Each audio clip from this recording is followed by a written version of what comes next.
I'm Schrodinger's urination. Always peeing and never peeing. And never peeing. Yeah. You'll never know until you open the bathroom door.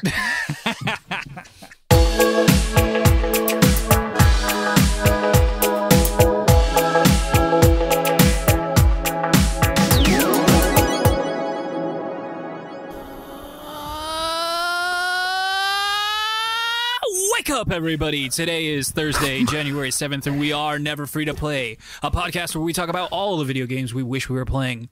I'm one of your hosts, back from the dead, Karch Palashti, joined by my co-hosts Jason Wright and Sean Mybers, no longer guest host, full-time when he wants to be co-host. Yes. Yay! If you decide you like us and want to help start our new year off right, you can find us at neverfreetoplay.com, patreon.com/neverfreetoplay, or on all the other social media where we are Never Free to Play. If you have questions, comments, thoughts, ideas, feedback, please send it to us at neverfreetoplay@gmail.com. Boys, good to be back. How Welcome you back. doing? I'm doing good. It was I had the in-laws in before Christmas. I had my parents in before Christmas, and now the house is empty and quiet again. And I'm relaxing and hoping to actually get to play some more games, since hosting kind of put a damper on that. Sure, that'll happen. Jason, how you doing? I'm doing great, man. We had an awesome holiday. Actually got to see all the family. Oh, they nice. all did the whole quarantine / flu shot / COVID test thing, so we could actually get together, which was awesome. And yeah, I didn't do a lot of gaming over the break just because it always gets so busy, but I did some, so it was good overall. What about you?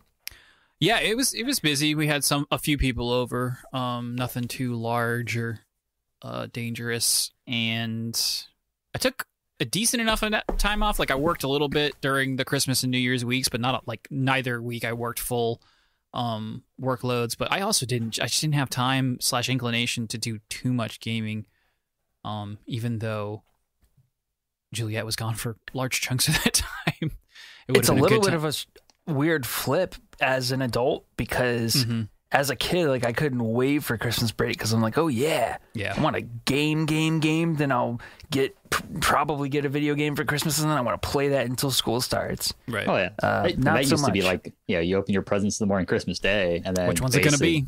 Yeah, the rest of the day was off to the consoles to spend the day playing your new games. I remember I played like 75% of the second Paper Mario like that night. I played it all until 3 a.m. I was like, oh, this game's amazing. You know when that started to shift for me was when like day one patches became really, really normal. Like we had a PS3, and I remember that first Christmas we had the PS3. Like, I think Greg got the PS3 for Christmas, and then the very next year, it's something I had never really thought about, but we opened up a game, we were so excited, pop it in, and then it's like, oh, downloading. We were like, oh crap. And at that time our internet wasn't that fast, and it took all morning to download. It was crazy. That does suck. I did manage to watch and finish all of The Mandalorian and watch and finish all of The Boys. So we'll have to do separate spoiler casts, because I know that Sean has seen The Mandalorian. This is season 2, by the way. And Jason has seen The Boys, but you guys haven't seen the others. I've seen The Boys. Oh, you have watched season 2? 1. Okay, Yeah, cool. You I've can join us for watched that both one. seasons of The Boys as well. Nice. I'll watch The Mandalorian just to be a part of that. Do it. You're on. It's clock's ticking, though, because Sean and I got to talk about it, apparently. Okay. That's all for me, though. Oh, cool. Well, let's get into some housekeeping. Like, sub, follow, especially if you're watching us on YouTube right this very second. Take just a second. You don't even have to pause the video. Click that subscribe button. Also, find us on Twitter. Karch tweets occasionally. I finally tweeted again after like a month of silence. Good job, dude. Good job. And also, housekeeping kind of. I think we are going to try to do a better job of saying when we're not going to record, because I did have a couple people text me and be like, hey, did you guys record this week? Because they were going to listen to it on a Monday. And I was like, nah, we suck. We did not record. So anyway, hopefully we can do a better job of that in 2021. Shout outs. Josh's birthday was January 4th, so happy birthday, Josh. Happy birthday, you Josh. lovely NFer. Mm-hmm. And then, Sean, it looks like you have something here. Yeah, so the day after that, January 5th, would have been my younger brother Kyle's birthday, and also my nephew's first birthday. So shout out. Happy birthday, both of them. My Burrs That's- boys. Kind of wild when like two different generations have the same exact birthday. Yeah, that's fun. to me. Seems That's to be all a the my birth shout-outs. thing because my dad, one of his brothers, and his dad, my grandfather, were all born on the same day. That's cool. What day? Wait, your dad and one of his brothers? And one of So his one of your brothers. uncles? So yeah, one of 3 my people had the uncles. same birthday. Yep, it was Nice. April 30th, Oh, Interesting. okay. which I probably indicates something of what goes on 9 months before then in Ohio. was just about to do censor, that math. Censor, bleep. No. Okay, hold on. 1, 2, 3, 4, 5. Hold on. Messed it up. April. 1, 2, 3, 4, 5, 6, 7, 8, 9. That can't be right. Somebody do this backwards. It'd be August. August. Okay.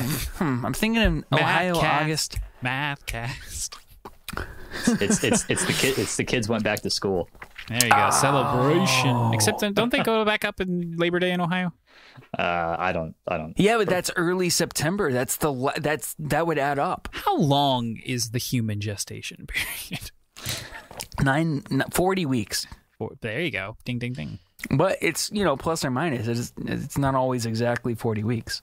Obstetricians podcast brought to you by... Turns out biology is not an exact science.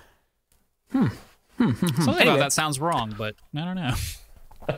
But I don't know enough about science to dispute it. So, corrections, Karch, take us home here. All right, so I wasn't on last week's episode, or the previous episode, episode 41. This is episode 42, and I just wanted to, weigh in. Thank you, Greg, for filling in as a third voice. I had it's been so long, I should have wrote my thoughts down.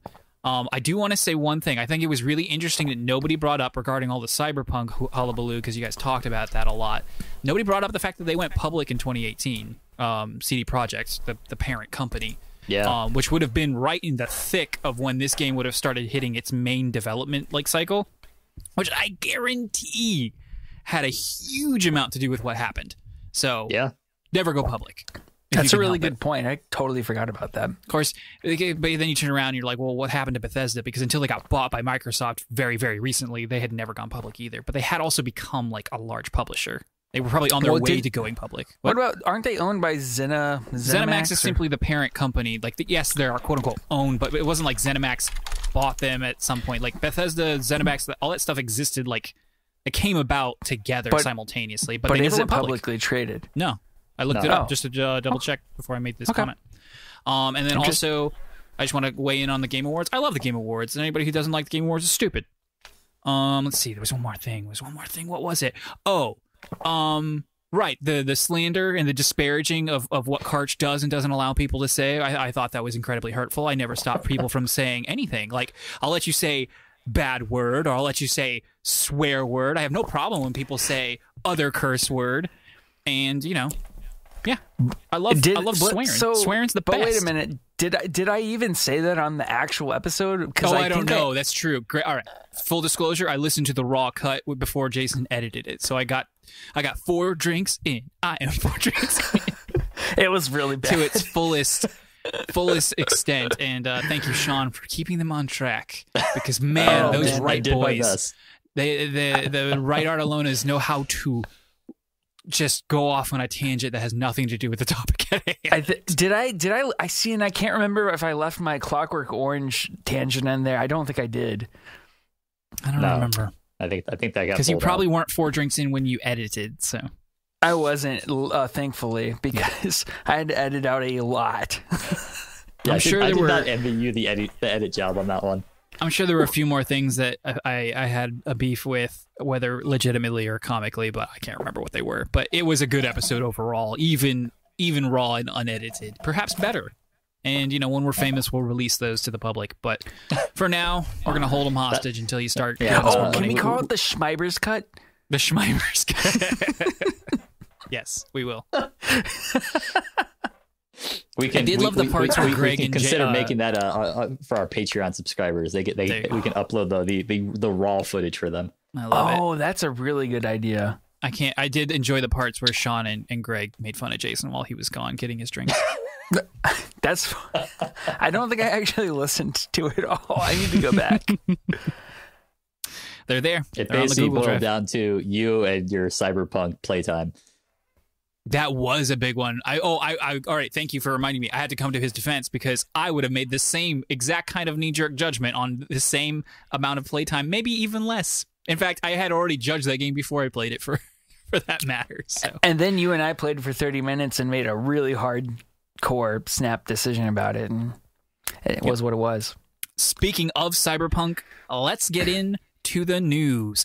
We're a little late now. We had intended to record this a lot sooner, but Cyberpunk was pulled from the PlayStation Store after all that drama just a week after release. Not even, maybe. I can't recall anymore, but the game was taken off the PlayStation Store, so that counts for both PlayStation 4 copies and PlayStation 5 copies. People who had purchased, of course, could already or could continue to download the game if they needed to, even if they deleted it and received patches and updates, etc. I totally forgot to look this up. Does anybody know if they put it back yet? I've just about to ask not seen anything that. saying that it's back on the store. Right, I feel like I would have heard about that between the podcast I listen to and the news that I look at every single day. So that's what we're going on like a month now almost. I think the 12th it came out or something like that, and nothing, still not there. That's crazy. What do you guys think about that? I have no doubt that they're probably I feel for the employees. They're probably right back in a crunch environment trying to get these patches out that CD Projekt Red has guaranteed to try to get this game more functional. I know the only patch though I've seen was one it dealt with the save file issue where your save file could grow and then eventually it would corrupt and you'd lose all your progress. I mean, that's a big one. So it's because they got pulled off PlayStation. Microsoft didn't pull it, but offered full refunds. I think, and then some of the brick and mortar, I think the Best Buys and the GameStops also basically said, yeah, we'll give you a refund. I mean, on that too, I mean, the whole fiasco because Sony wasn't giving it. Sony's policy is if you've downloaded the game, you can't refund it. Which it does by default in your settings. You have to change this. Otherwise, the second you purchase or even pre-order, if it's available, like within 30 days, I think it'll let you download it as long as you're within 30 days of the pre-order, which is probably when most people start pre-ordering the game, which is also probably when they start allowing you to pre-order the game. But then the whole fiasco there where CD Projekt Red was like, I remember reading it and the impression was given that they had made an arrangement for refunds, and then Sony was like, no, we're not offering refunds. And then for Sony to, all right, we're going to offer full refunds on this game and pull it. And, Microsoft and kind of, basically, loosening up their refund policy. CD Projekt Red set up like an email account. You could email it and they would assist you with obtaining refunds and sometimes just refund you directly. Like, but I mean, the game still made, I think I read even with all the refunds, like a couple weeks after release, they said it's still like made back its entire developmental and and marketing cost. 13 million copies, factoring the refunds. Like, as in, that does not include purchased and then refunded. So, Jason, you played this game for an extensive amount of time. Tell me, how do you feel about Cyberpunk now, then getting pulled from the PlayStation Store? Sure, yeah. I mean, it was a really interesting 30 minutes that I spent with this game. Do you still have it? I don't know. I refunded it. I said that on episode 41, and that's why I got so much hate. But yeah, it's interesting. It's sort of like a this weird dichotomy between people who are kind of enjoying it on PC and where you haven't seen as much glitching and whatnot, and then like I just think they didn't do a good job at setting expectation, and it's an unprecedented move by Sony because I don't know of any other game that has been pulled off like that. So the only one. Sorry to cut you off. The only other one, to answer your question, that has ever been removed from a platform, like at least at this level of like AAA major publisher, was Batman, Arkham right? Knight got taken off of Steam. That did seem more mutual though. Like maybe Steam was really mad too behind the scenes, but Rocksteady came out and said, we're going to take this off. So again, like I don't know what the motivations were. Where in this case, because you have Sony was the ones that said, we are removing this from the store. And then Microsoft saying, we're going to leave it there. That tells me that Sony did this. This was Sony's like, you do this or else. I don't know what the or else is, but basically they gave them no other option but to remove it from the store. Yeah. So yeah, it's like I said, it's interesting. I do wonder what the motivation. I mean, I know what the motivation was, but like, why did Sony do it and Microsoft didn't? I kind of feel like it was the right move in a lot of ways because, and I think it hopefully this will deter other publishers from rushing games and releasing them in this sort of state because CD Projekt isn't the only publisher that's guilty of doing this. No, there have been worse games out there that have stayed at an equally like high level of like fame and expectation. You know, Fallout 76 springs to mind, and although I feel like people sniffed that one out a little better, and that, you know, they might have waited a little bit longer. They weren't on the hype train as hard, so you didn't fool as many people, so there wasn't as many refund requests, etc. And they did throw a lot of free stuff at that game at the beginning, and then they turned around and monetized the crap out of it. So it's all just kind of, it's a mess. But yeah, I mean, yeah, the combination here is, yeah, the poor state the game was in, but also, you know, that hype train. A game with the hype train that Cyberpunk had behind it, I've not seen anything like that. That's the biggest I've seen probably, you know, in recent years.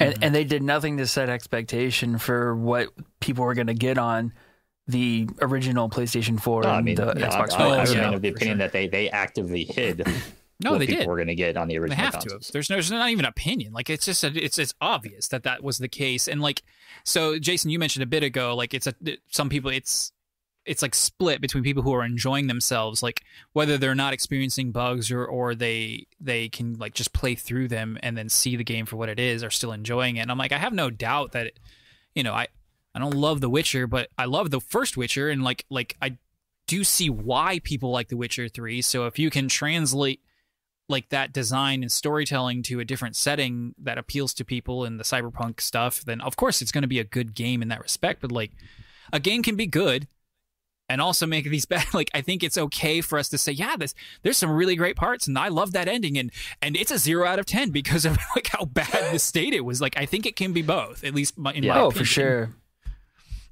So it just makes you wonder. It's going to be interesting. Oh, go ahead, Jason.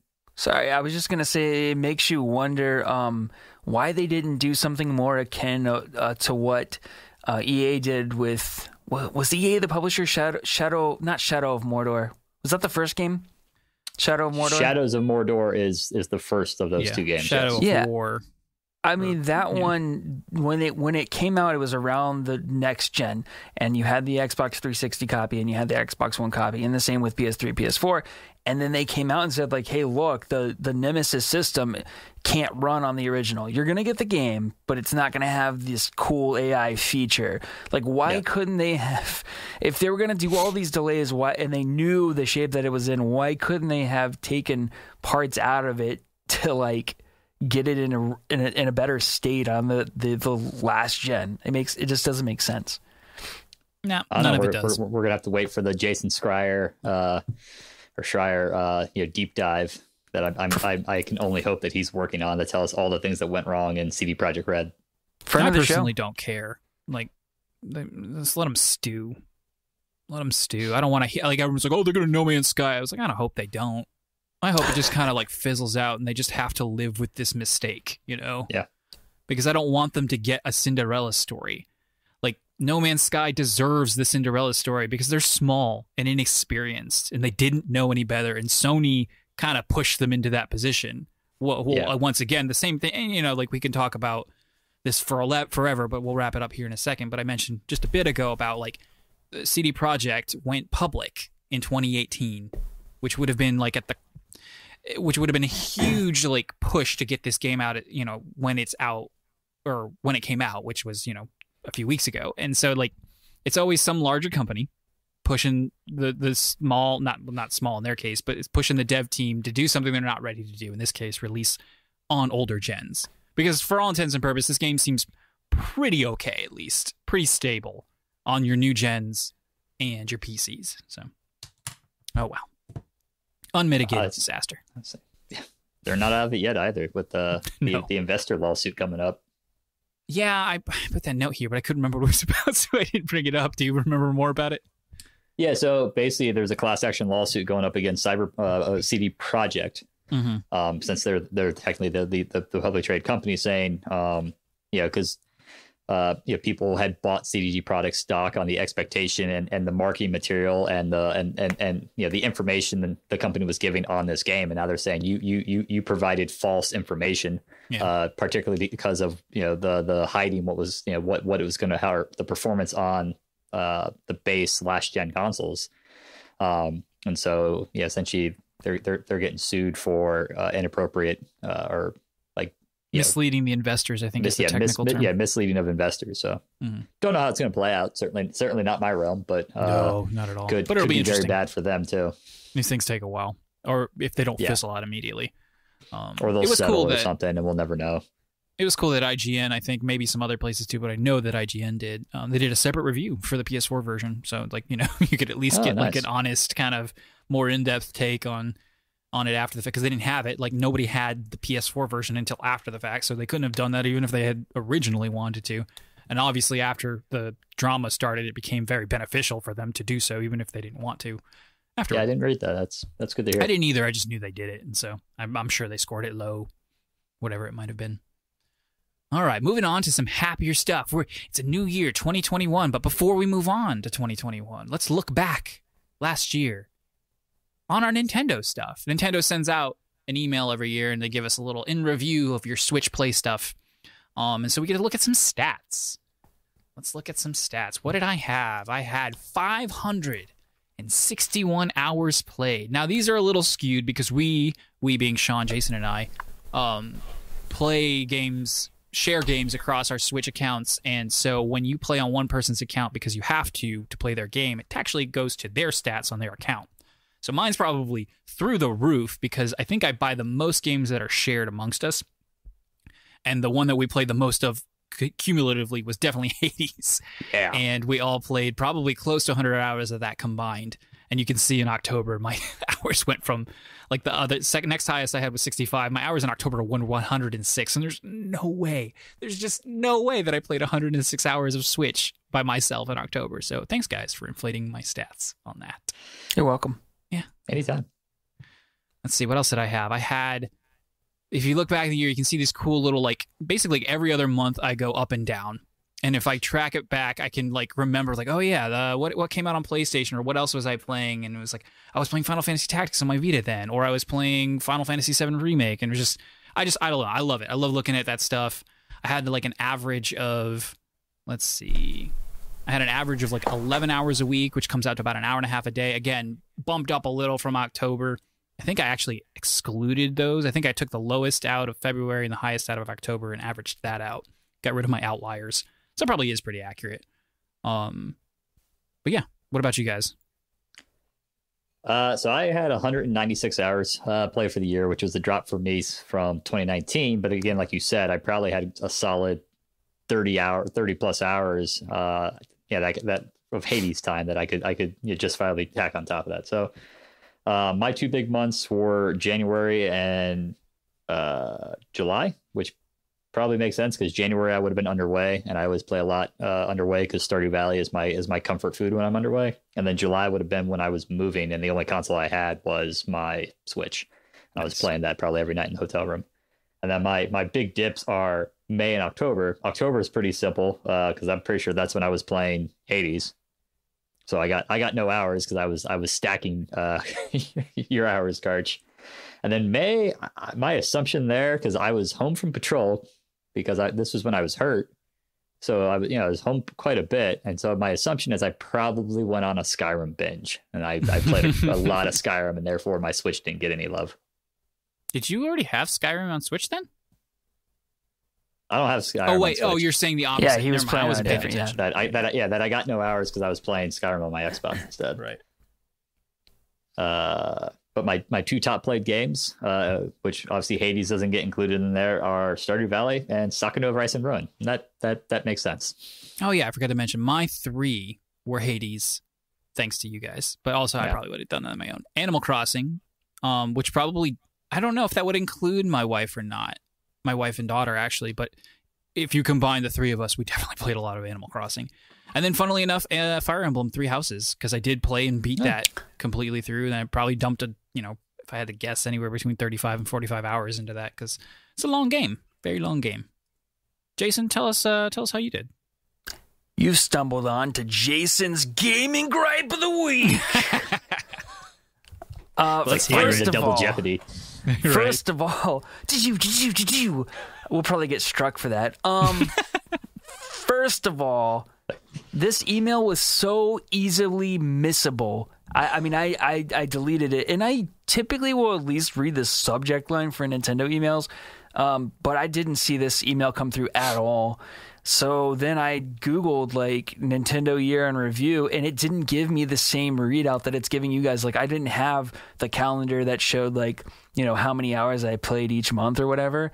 And then my breakdown's totally wrong because like I'm logged into my account on my son's Switch so that we can share games. And then I will, like you said, share games with you guys. So my stats are totally off. It would be so much better if they just did this per console.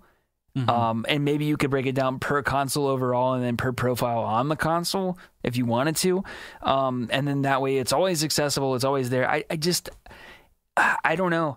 Mine looked like complete nonsense to me. It was like my top game was like Mario Maker, which can't be true. And then like some other Mario game, Mario 64, which I didn't even play that much of.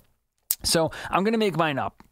I probably averaged an hour a week, with the majority of that being concentrated in October on Hades.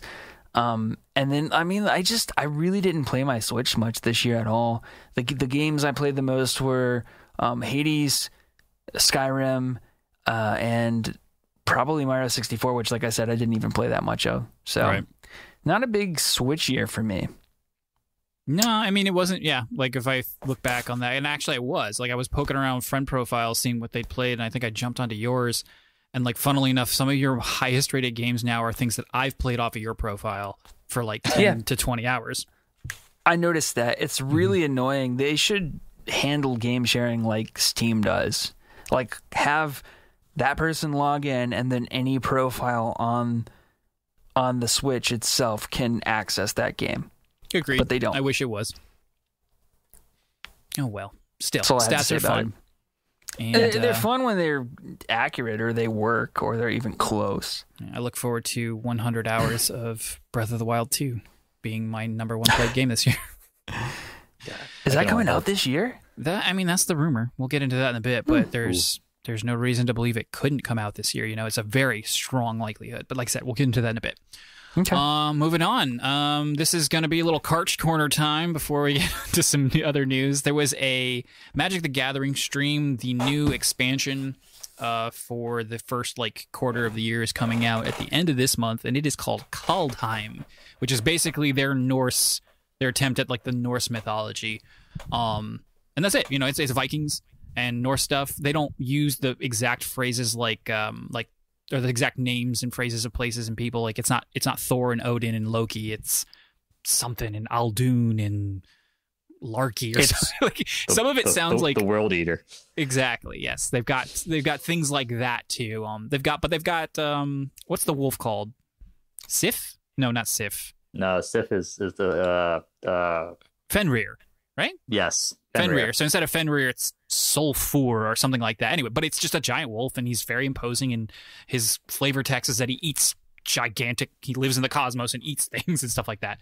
But it's just so cool. One of the things that just drew me to Magic the Gathering as a child, and what just kind of keeps me excited every time they do an expansion, is the art and how they can tell a story just through card art and colors and themes and stuff. And they do have an actual story that they post online, and sometimes they'll post entire books about a particular section or several expansions kind of strung together. But I'm just kind of in it for, it's a good card game, obviously. I love playing the game, but it's just fun to this one. Oh, that is Thor. Cause they are going to they haven't revealed it yet. Cause they just, not announced it today, but they just started getting into spoiler season basically. But the hammer's coming, and I can't wait to see what that card looks like. And I will be crafting it and playing it and trying to build a deck around it and all that stuff when it comes around at the end of the month sometime. Funnily enough, there is their Theros set, which is their Greek theme. So you're going to have Greek gods playable with Norse gods at the same time for about a year, maybe a little less. So that's kind of fun. But yeah, nothing else to say about that except that Nice.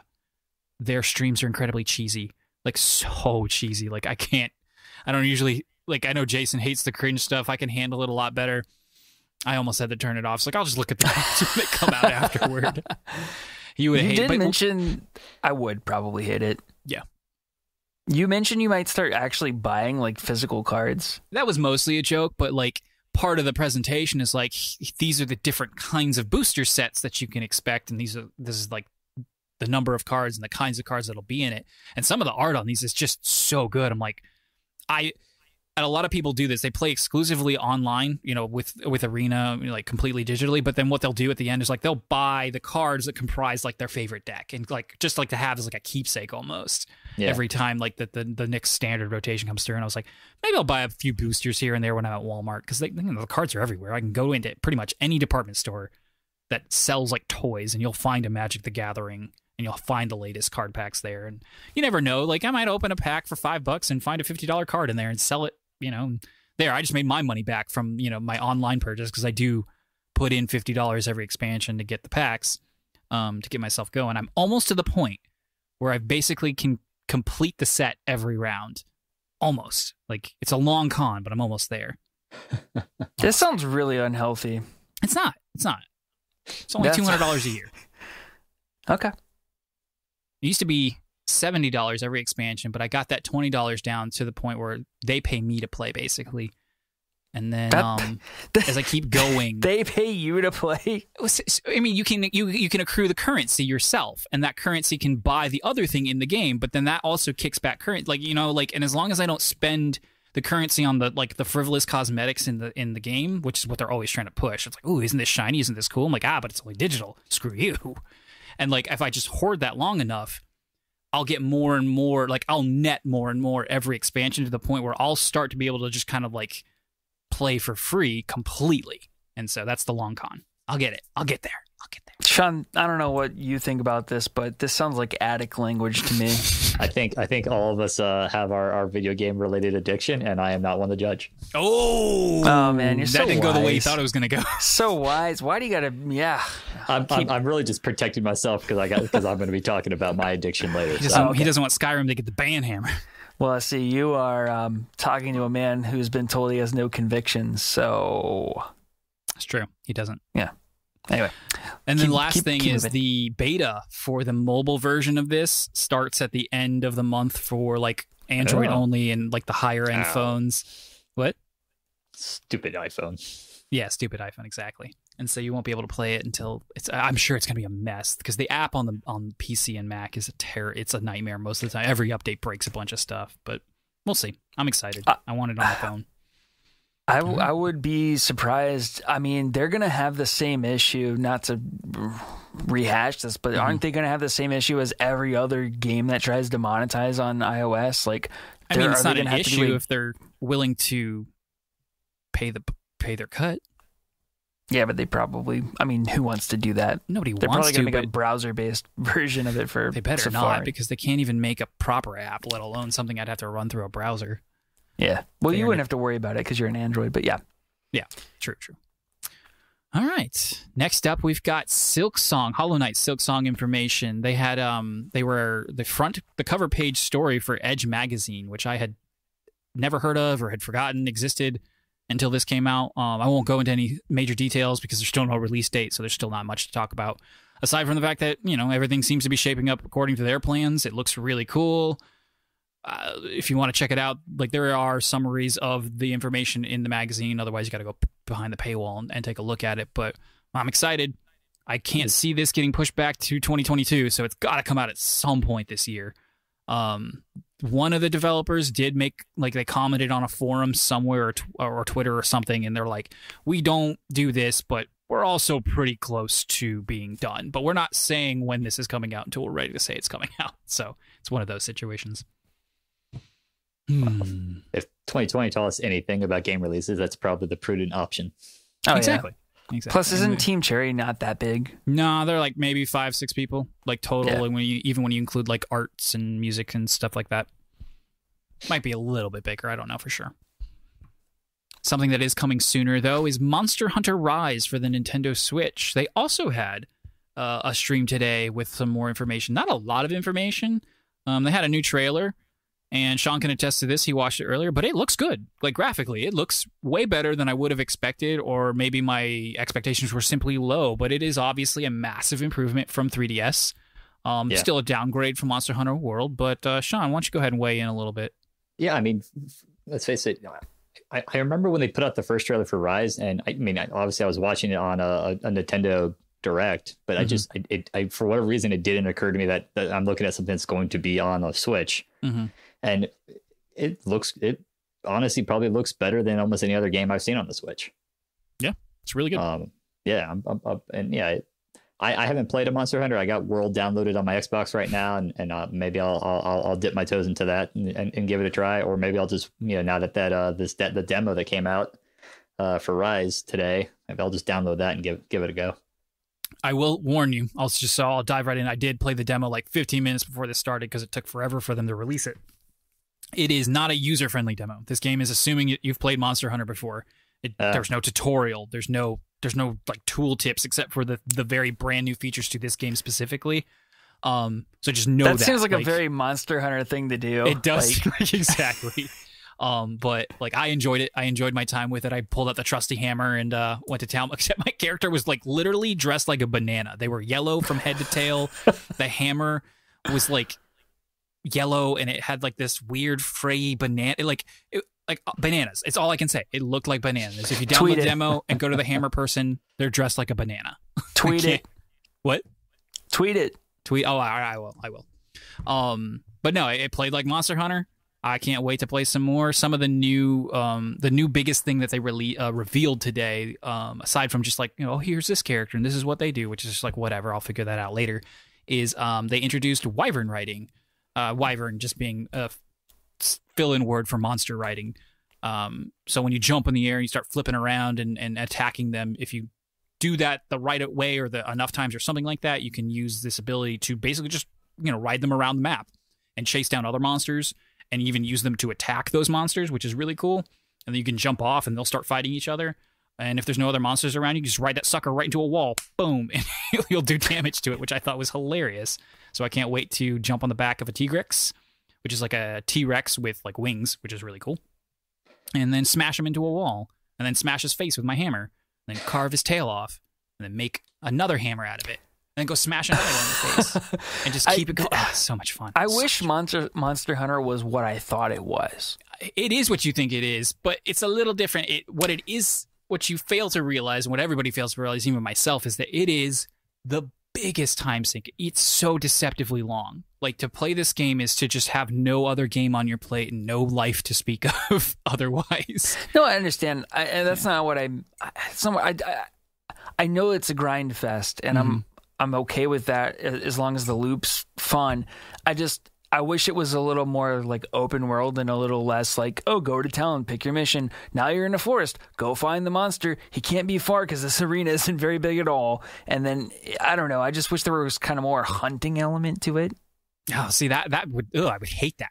I would hate that. I just want to go and kill the monster again. Yeah, I don't know. I'm in my head, I'm thinking more of like... what's the game where there's going to be a sequel on PS4? Horizon Zero Dawn. I'm thinking more of like that, where you can kind of like you see you see the signs that the thing has been there, then you kind of got to track it down, and I don't know. But with I suppose the hunter name is a bit of a misnomer. But guess what, Jason? There is a game already out there called Horizon Zero Dawn that you haven't played yet that you can easily get into. I know.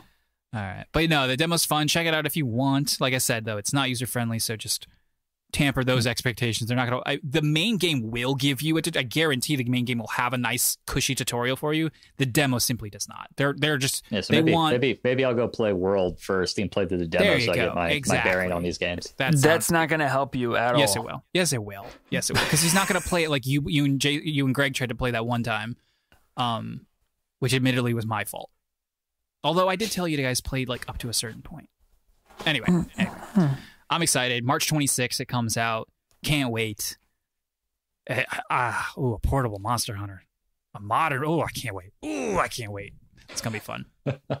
Anyway, now that's Sean, Monster Hunter's kind of has the thing too where it's got online play, right? Yes, and hopefully it's the co-op and online play is more akin to the 3DS titles, which is a lot smoother than whatever World was trying to accomplish. Like, it was easily the biggest complaint people had with Monster Hunter World. So if they don't learn from that mistake, I'm going to be really surprised, because Capcom's just been on a roll with all their games, basically. Including, and with Monster Hunter being their most successful game ever. Monster Hunter World being their most successful game ever. Oh, wow. I didn't know that. Yeah, no, it's their best-selling game of all time. Wow. And then, of course, if you combine something for Capcom, right? Resident Capcom Evil, is, Street Fighter, all of it. It's crazy.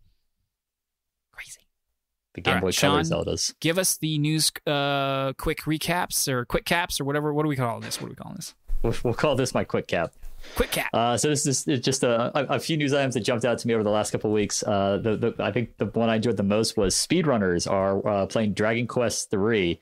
A glitch was found early in the year that if you saved at a certain point and then like cycle the power a bunch of times on your NES, there's a chance that you'll get basically a memory glitch that will then make you max level. And they have found out that the hotter your NES is, the more likely you'll get this memory glitch that allows you to make use of this for the speed run. They're insane. And so people are literally putting their NESs on hot plates and then trying to try to get this glitch to happen so they can shave time off of their speed runs, which is just crazy to me. That's wild. So stupid too. Like I mean, like, not that the NES is like the rarest artifact out there, but every melted NES is one less in the universe. Like, right. What if they do it? Like, and to read the article, and people are talking about how, like, oh yeah, we're taking it safe. I'm not breaking an NES. I was like, those things are old, and electronics. Any excess heat is going to cause those things to decay faster. Like, yeah. Not to mention, you risk like reheating the solder on some of the silicon. Like, I don't know about that. Yeah. Nier Automata, the developer, announced, I think it was this past week, that the final secret of the game has been found. They teased sometime last year that there was still one big secret hidden away in Nier Automata. It's a glitch you can make use of after defeating the first boss in that whole opening cutscene / fight that takes you instantly to the end credits, the final end credits. And there's some thoughts on why they did that, which is that the end credits end up having kind of messages in them that are actually added by people who beat the game, and they think the devs wanted to be able to quickly get to the end credits to add messages for the first people to beat the game. So Nier Automata no longer has any other secrets, and it's done. So now I can never talk about it again. Wow! Until I play it. Yeah. Get on that. I will. Apparently the original Xbox, you think about, we have emulators now for the GameCube, we have emulators for the PS2. There's no emulator out there for the original Xbox. And there's been a group of gamers out there and coders who've been working on one, but for whatever reason, apparently the Xbox is been a very difficult console to emulate, and they're on like their 0.5 version of their emulator. They can play some games, but not all games. I think that, you can play things like Halo 2, but some of the marquee titles, but they just haven't been able to apparently quite emulate an Xbox, which I found interesting. It's really good then that Xbox has been so on top of backwards compatibility, over their last 2 to 3 consoles, because I've never considered emulating Xbox games before. It's just never been something I wanted to do. But then now that reading this and you talking about it, it's like I never really hear about an Xbox emulator either. I don't know what it is. Which one's out there? When I saw the news article on it, it jumped out at me. I was like, oh yeah, I guess I've never have heard of an emulator for an Xbox. These people must not value these people don't value their time because it's so easy to get to play Xbox. You know what I mean? If you wanted to play Halo 2, couldn't you just go get $5 subscription to Game Pass? Halo 2 specifically, yes, but there's a lot that's just their benchmark, and that's why I'm sure that I understand, they bring it up. But they're how are you going to play Stubbs the Zombie? Well, you're going to have to go if you wanted to do it on the cheap. I'm sure you could go find an original Xbox One. It's true, and then get and then you could go buy it in the store. Because anyway, and you could probably get one of those for $200. So if you value your time at all, they probably spent more than $200 of their time. But, it's one of those things. I think it's a pride thing for these guys. Yeah, well, and I'm sure for a lot of guys, it's a passion project. Yeah, it's they like emulation. They want to have an emulator out there, and it's just something they're working on. I totally understand it. I like to crack stuff open all the time and then immediately abandon that project. Two last little bits of news here. Minecraft, they had an augmented reality game that I apparently is shutting down. I think I vaguely remember when they talked about it going into like beta, and then I utterly forgot that it existed. So RIP, the Minecraft, I think it's Minecraft Adventures was their augmented reality game. They said that COVID killed off their player base, and they decided to reallocate those resources to their other games. So it was such a small player base. Maybe they literally meant COVID killed off their player base. Oh, no. That's mean, but possible. So, good job, Pokemon Go. You continue to really be the only AR game that anyone cares about. True. And then the last one was, I've talked before on the podcast how I have no interest in playing EVE Online, but I love when I see like articles on like Polygon or Kotaku summarizing these big events going on in EVE. And so EVE's been having a major war going on for like the last 7 months. It was that long? I read about it. I don't remember it being that long though. I read all the lead up to it and what caused it, and that's all interesting. But right before Christmas, they had like the biggest battle in EVE history. It was like 6,000 concurrent players, and then they had a Christmas truce, and then immediately after Christmas, they basically doubled the size. They had I think it was 12,000, 13,000 players concurrently trying to be in one space of the game doing battle, and it broke the game. Like ships were trying to jump in and they were just disappearing, or they were like appearing in the air without the game servers could not handle it, and they just had to be like, nope, we have to stop. They hit the what I remember is they hit the daily or weekly maintenance. They just bumped into that, and there was nothing like, no, we're not going to stop the maintenance for your battle, and that's what kicked everybody out at that point. Yeah, but it was too many people and too many ships in one place, and it was more than EVE could handle. So bravo EVE community. You have fought such a massive war that you broke your universe. Did you happen to catch in any of the reading what the real world dollar value for the ships destroyed was? Because they blew up several like 100 Titans. Yeah, I want to say it was like it's got to be in like the tens of thousands. Yeah. So Jason, real quick, EVE is an MMO, and you pay monthly for MMOs just like all of them. You can use there's like 2 different kinds of in-game currency. And not like mobile games though, but sort of. Basically, there's the one that is completely within the realm of the game, and there's another one that you can actually turn in as basically credit to the company to like pay for your subscription or for other stuff. And so there's a way to basically calculate the value of any given like ship or base or station or something in real world dollars. And so anytime one of these giant battles happen, like literally tens of thousands, if not maybe even hundreds of thousands of dollars of like stuff can be destroyed in one of these, and it's gone forever, and like you're just not getting it back until you like spend the time to build it up in game again. So it's pretty crazy. That is insane to me when stuff like this happens. I don't know when it was, but at some point in the history of the game's Second Life, like their economy crashed. in Second Life, like there was a virtual recession. I just find things like that so interesting. Yeah. Nice little microcosm of real world. Yeah. All right, that'll wrap it up for the meatiest news session of the year so far. We'll take a quick break and get right back into what we wish we were playing. Drink break. All right, we here at Never Free to Play are Never Free to Play, and so we'd like to talk about the games that we wish we were playing. So, Jason, why don't you start us off? What do you wish you were playing? So, I recently sold my Oculus Rift S, and I bought an Oculus Quest 2. Why? Because I always just listen to what Greg says. Oh, good. But the real reason is because I played Greg's Quest 2 over Christmas break, and I was really impressed by it. And I just thought, for the types of VR experiences I'm interested in, I would gladly trade off the portability and mobility for the power. I guess. And not to mention that I don't think you're losing much, because there is the capability of going USB-C straight to a PC and still being able to play games off of Steam VR like Half-Life Alyx. And no, it's not going to be as great and as grand as if you were playing with like a Valve Index. But but for me, and like I said, in the types of experiences I'm interested in, I just thought it was a better fit. So yeah, I bought a Quest 2, and I wish I was playing more VR. I love VR, and now that I can play it in my living room, it's even better. So one of the games that I'm interested in is called Journey of the Gods. It's about a 6-hour game at $30. It's kind of got like a simplified Breath of the Wild type of animation style, I would say, maybe more polygonal. And you can kind of see it does draw inspiration. It's not open world. It is linear, but it seems like they hide that fact well.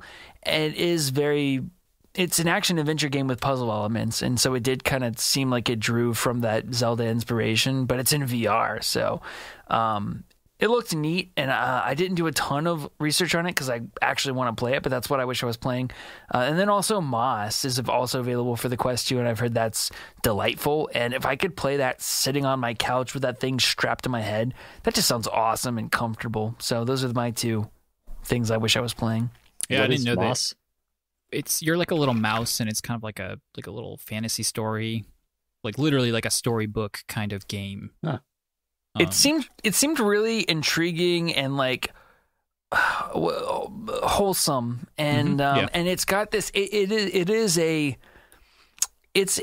side scroller, but you get the depth and the scale that VR allows you to have. You know, you can.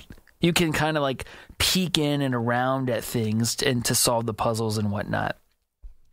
Yeah, it was a PS4 or PSVR, one of the very first PSVR games. I didn't realize it had come to other stuff though. That's cool.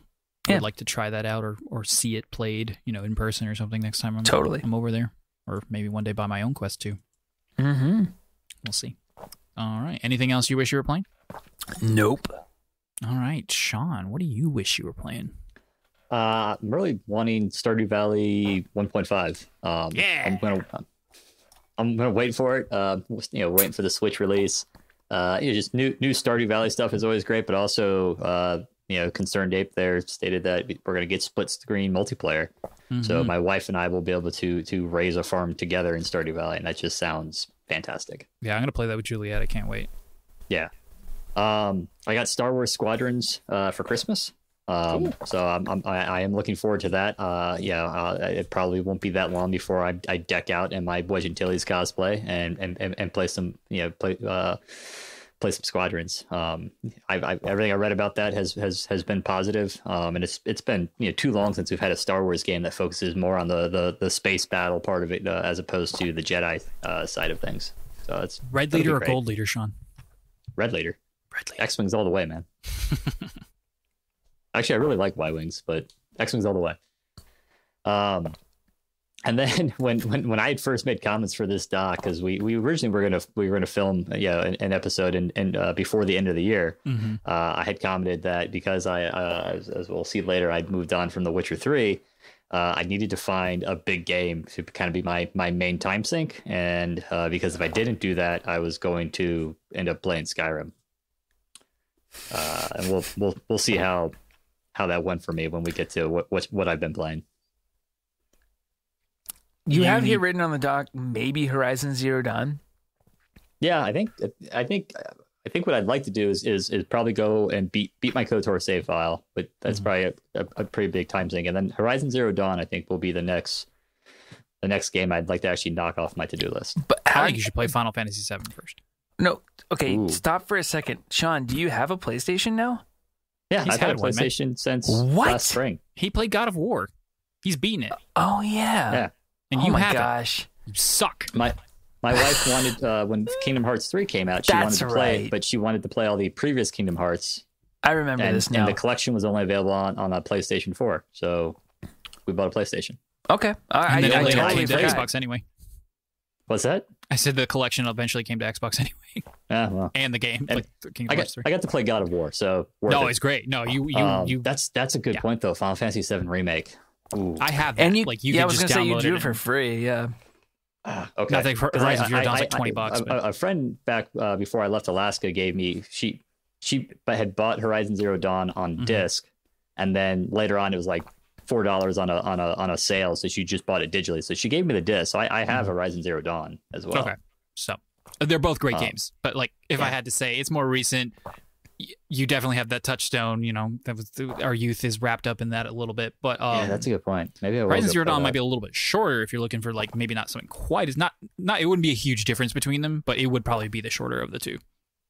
Okay, but yeah, I mean, as long as I'm not walking in, because like at some point, yeah, I want to try to tackle Red Dead Redemption 2, but that's like I know that's at least like even just the base game is a 90-hour commitment. I'm just not there yet. You got to stretch before you play that game. Yeah. So, yeah, you got to honestly stretch before you even install that game. I forgot about that. I did. When we get to what you've been playing, I'll talk about it. But yeah. Okay.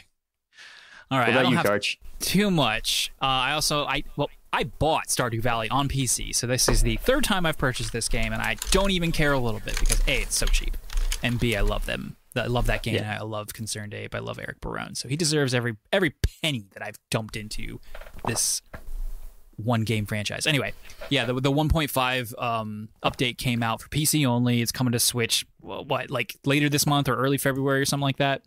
But it added a bunch of like, you know, main game content, especially in like the quote unquote end game. It added a new like farm layout, so you can actually have a beach house. Technically, it's in the same exact location as all the other farms, but it's also now it's a coastal area, and you like grow your crops in the sand. So I started that on PC. I downloaded some mods, which are going to make my life infinitely easier if I ever actually get around to playing it. I wish I was, but there is just like, it's hard to get cozy on the PC, and it's a cozy kind of game, and so I don't know, but I love hitting F1. The mod I got, it's called Look Up Anything, and it literally just gives you basically a wiki page on an item. All this stuff, or what it sells for, what it's good for, what recipes, who likes it, who hates it, a little description on it, like all kinds of stuff. Boom, F1. I know everything I need to know about an item in Stardew Valley. It's really easy. It's really fun. And then I downloaded Paper Mario Origami King. I don't know if I'll play it, but I kind of want to. But we'll see. We'll see. I might delete it before I even open it. I don't know. I watched a scathing review. Scathing's not the right word. A very critical review of it. I was like, man, this game seems really fun, but he makes a lot of good points. What's this? That one guy, right. King Kong or whatever? No, not King. King K loved it. King K, like his video is actually titled "Learning to Love Paper Mario and the Origami King." As someone who really enjoyed the older school like turn-based versions of it, and he also really loved Bug Fables. Which he should. Bug Fables, and the more I think about it... Stop talking about Bug... I'm just kidding. Go ahead. Bug Fables is a really good game. And if you liked old school Paper Mario, you know, if you're listening to this, play Bug Fables. It's $20 on almost everything, maybe even less. Such a good game for that amount of money. And yeah. So, yeah, I'll probably uninstall Paper Mario. I don't know. All right. What you been playing, Sean? So I continued down my trek of playing The Witcher 3, and I got to basically the end of of being in Novigrad, which is that's after the tutorial area. That's the first major area, so that's kind of the first major act of the game. And I cleared all the main storyline quests there. I cleared a lot of the side quests, and I'm done. Like, yeah, it just got the parts of the game that I enjoyed, just they couldn't outweigh the parts of the game that I just didn't enjoy. And I would, you know, I wanted to see the end of the story, so I'll probably still just get on and I'll watch a movie style recap, you know, that someone posted on YouTube of the game story, so I get that experience. But it just playing that game was tedious. Like, watching the game was great, but the all the in between stuff was just not well done, and therefore, Matt, I'm done. I'm done with The Witcher 3. What's kind of like your loop when you're doing it? Like, what are all the in between parts you're talking about? The whole tracking mechanism, the whole like like almost every quest is like, go to this place and turn on your Witcher sense and then follow some kind of track, and then you'll get a fight, but the fights aren't all that fun because the combat in the game's poor. So that like almost every quest is just that loop.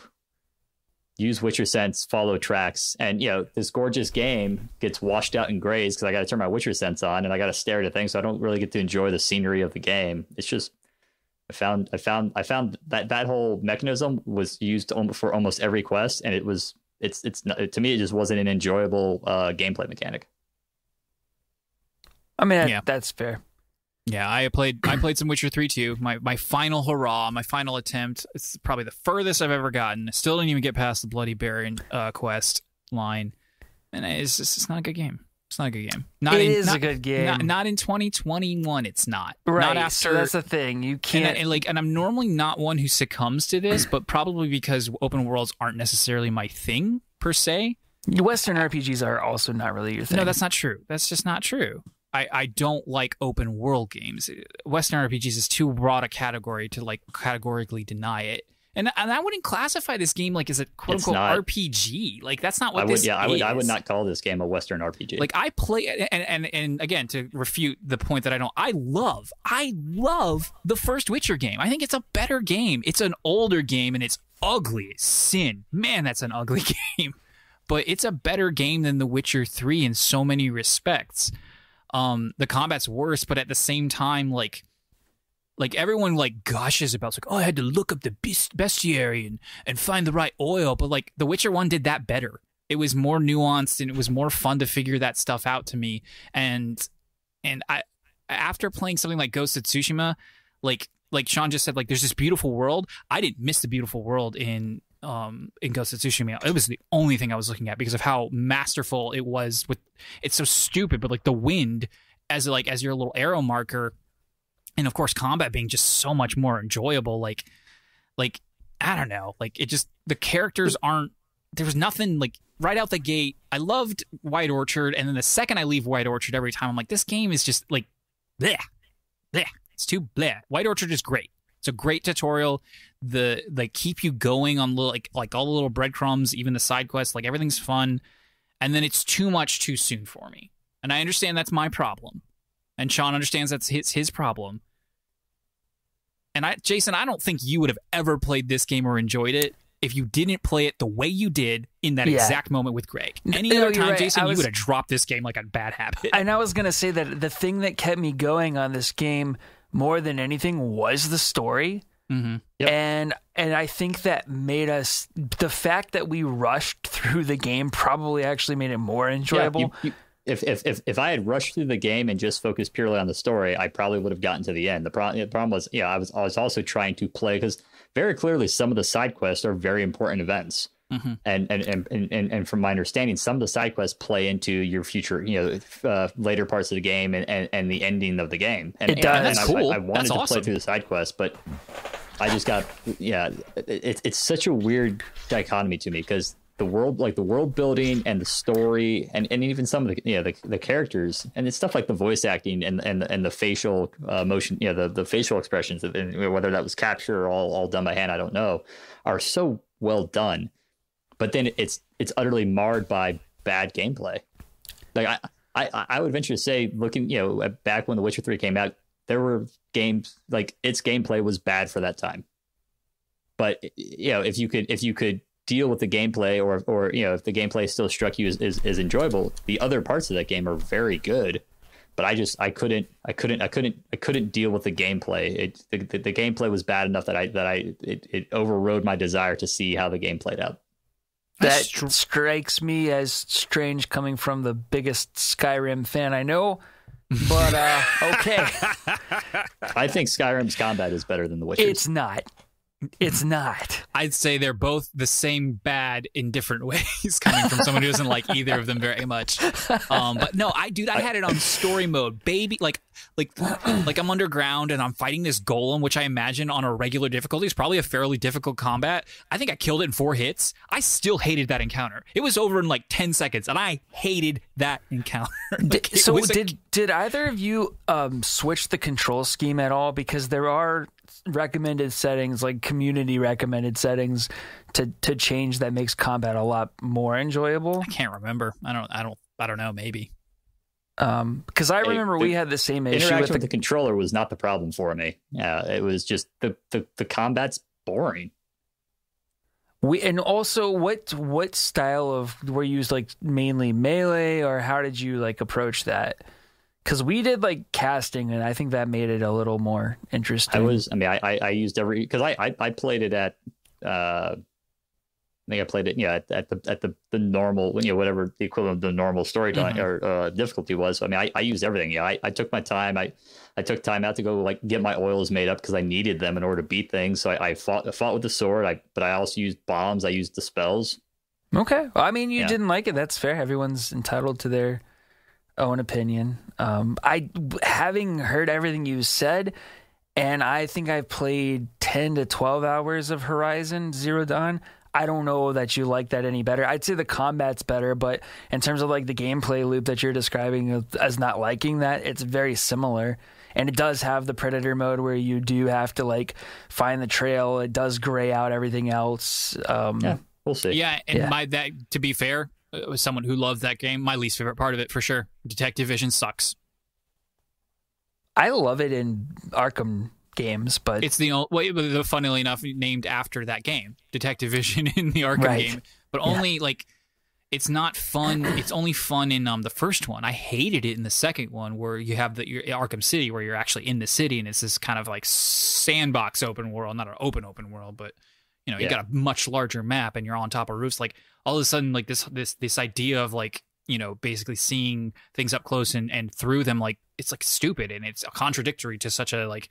When you can just jump off a building and be on the ground 100 feet, difference, this idea of Detective Vision kind of just falls apart, which again, I go back to Ghost of Tsushima, where almost in the opposite direction, there's these quests where it's like, here's a painting, follow the wind to this location, and here's a wide circle like on your mini map. And now you got to kind of line up this natural like formation with this really stylistic painting. And like it's the opposite. It's annoying, but in the opposite direction. It's forcing you to enjoy the scenery. Right. And I was like, I don't want to enjoy the scenery right now. I wish I had Detective Vision in this exact moment. So it's like, you win some, you lose some, or you take the good. Nothing's perfect, obviously, but yeah, I don't know. And then like it's, you hear about Cyberpunk 2, or not Cyberpunk 2, hear about Cyberpunk, and then people are like, they open up their map and all the little things pop up on the map. I'm like, no, it's The Witcher all over. No, I don't want anything to do with this.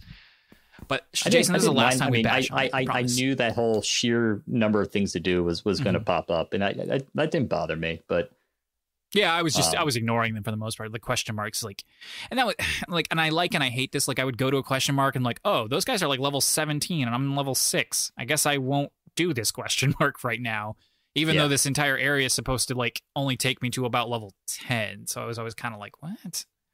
I don't know. But moving on. So I played on Christmas Day. My wife and I, we played some Hyrule Warriors, Age of Calamity. So we've got all of the champions, and then we've played probably a handful of missions past that point. So we've played quite a bit. My wife is rocking Urbosa because Urbosa is awesome. And then if it only lets us bring 2 people, I get stuck with Link. If it lets us bring a third, I'll bring Impa because Impa is super OP and I love her. Impa's great. Impa's fantastic. That I talk about sheer things on the map. I swear I beat because every time you beat one of the missions, it'll populate new things on your map, and a lot of them are just like click on if you have the resources, turn it in, and one of your characters gets an upgrade. But like I beat a mission and I counted like 16 new things popped up on my map. I was like, this is getting excessive, guys. It's a bit much, especially since like you're not going to remember where those were on the map, and you're just going to have to end up scrolling through the map to find like, okay, where are the orange ones? Like, why do they show them? They should just pop up instantaneously. If you've been watching the YouTube channel, you saw that I posted a Titanfall 2 video. And he's a god, ladies and gentlemen, just killing people left and right. He's amazing. Very good. He doesn't blow himself up at all. That was one of the best like 5 minutes of playing that game I've had. Was the first round on that video. At least we got to capture it. Yeah, I was very happy. We'll see. I certainly enjoy playing Titanfall, so I may record some more. Certainly going to play some more. I'm going to try out some different guns. The build I played for the video was my kind of my standard build and my tried and true and what I'm good at. But Titanfall 2 is just, it's always fun. That game is like, I really enjoy the movement and the dynamic of that game. As I've talked before how like the rounds change because people get their Titans, but also the AI enemy type shifts around. I usually only play 2 or 3 rounds at a time, just because those first person, competitive first person, requires such focus. But I always walk away from my Xbox, even if I didn't have the best of rounds, just happy after playing that game. Titanfall 2 just strikes the perfect chord for me. I can't do that in anything competitive, but especially like, and my only experience with competitive FPS really is Overwatch. But man, nothing makes me saltier than like a bad session where I lost more than I won. I'm like, I get so mad. I mean, if I go through a long streak like that, yeah, but losing a round, I'm like, I got destroyed that round. There were just better people. It's like, whatever. Yeah, I still because usually I'll still have a couple cool moments even. How in a long's round a match? I guess that might have to. How long's like any given? 15 minutes. Okay, that's about right. Same thing. Okay. Because it feels like it could be shorter, time it could be longer, depending how if you because it's first to points. So I think it maxes out at 15 minutes. It'll end. Whoever's in the lead wins. Gotcha. And if you get there sooner, so I mean, a lot of times it's because I recorded 2 rounds plus my warm up, and I think that video was like 31 minutes. So probably about 15 minutes a piece. Cool.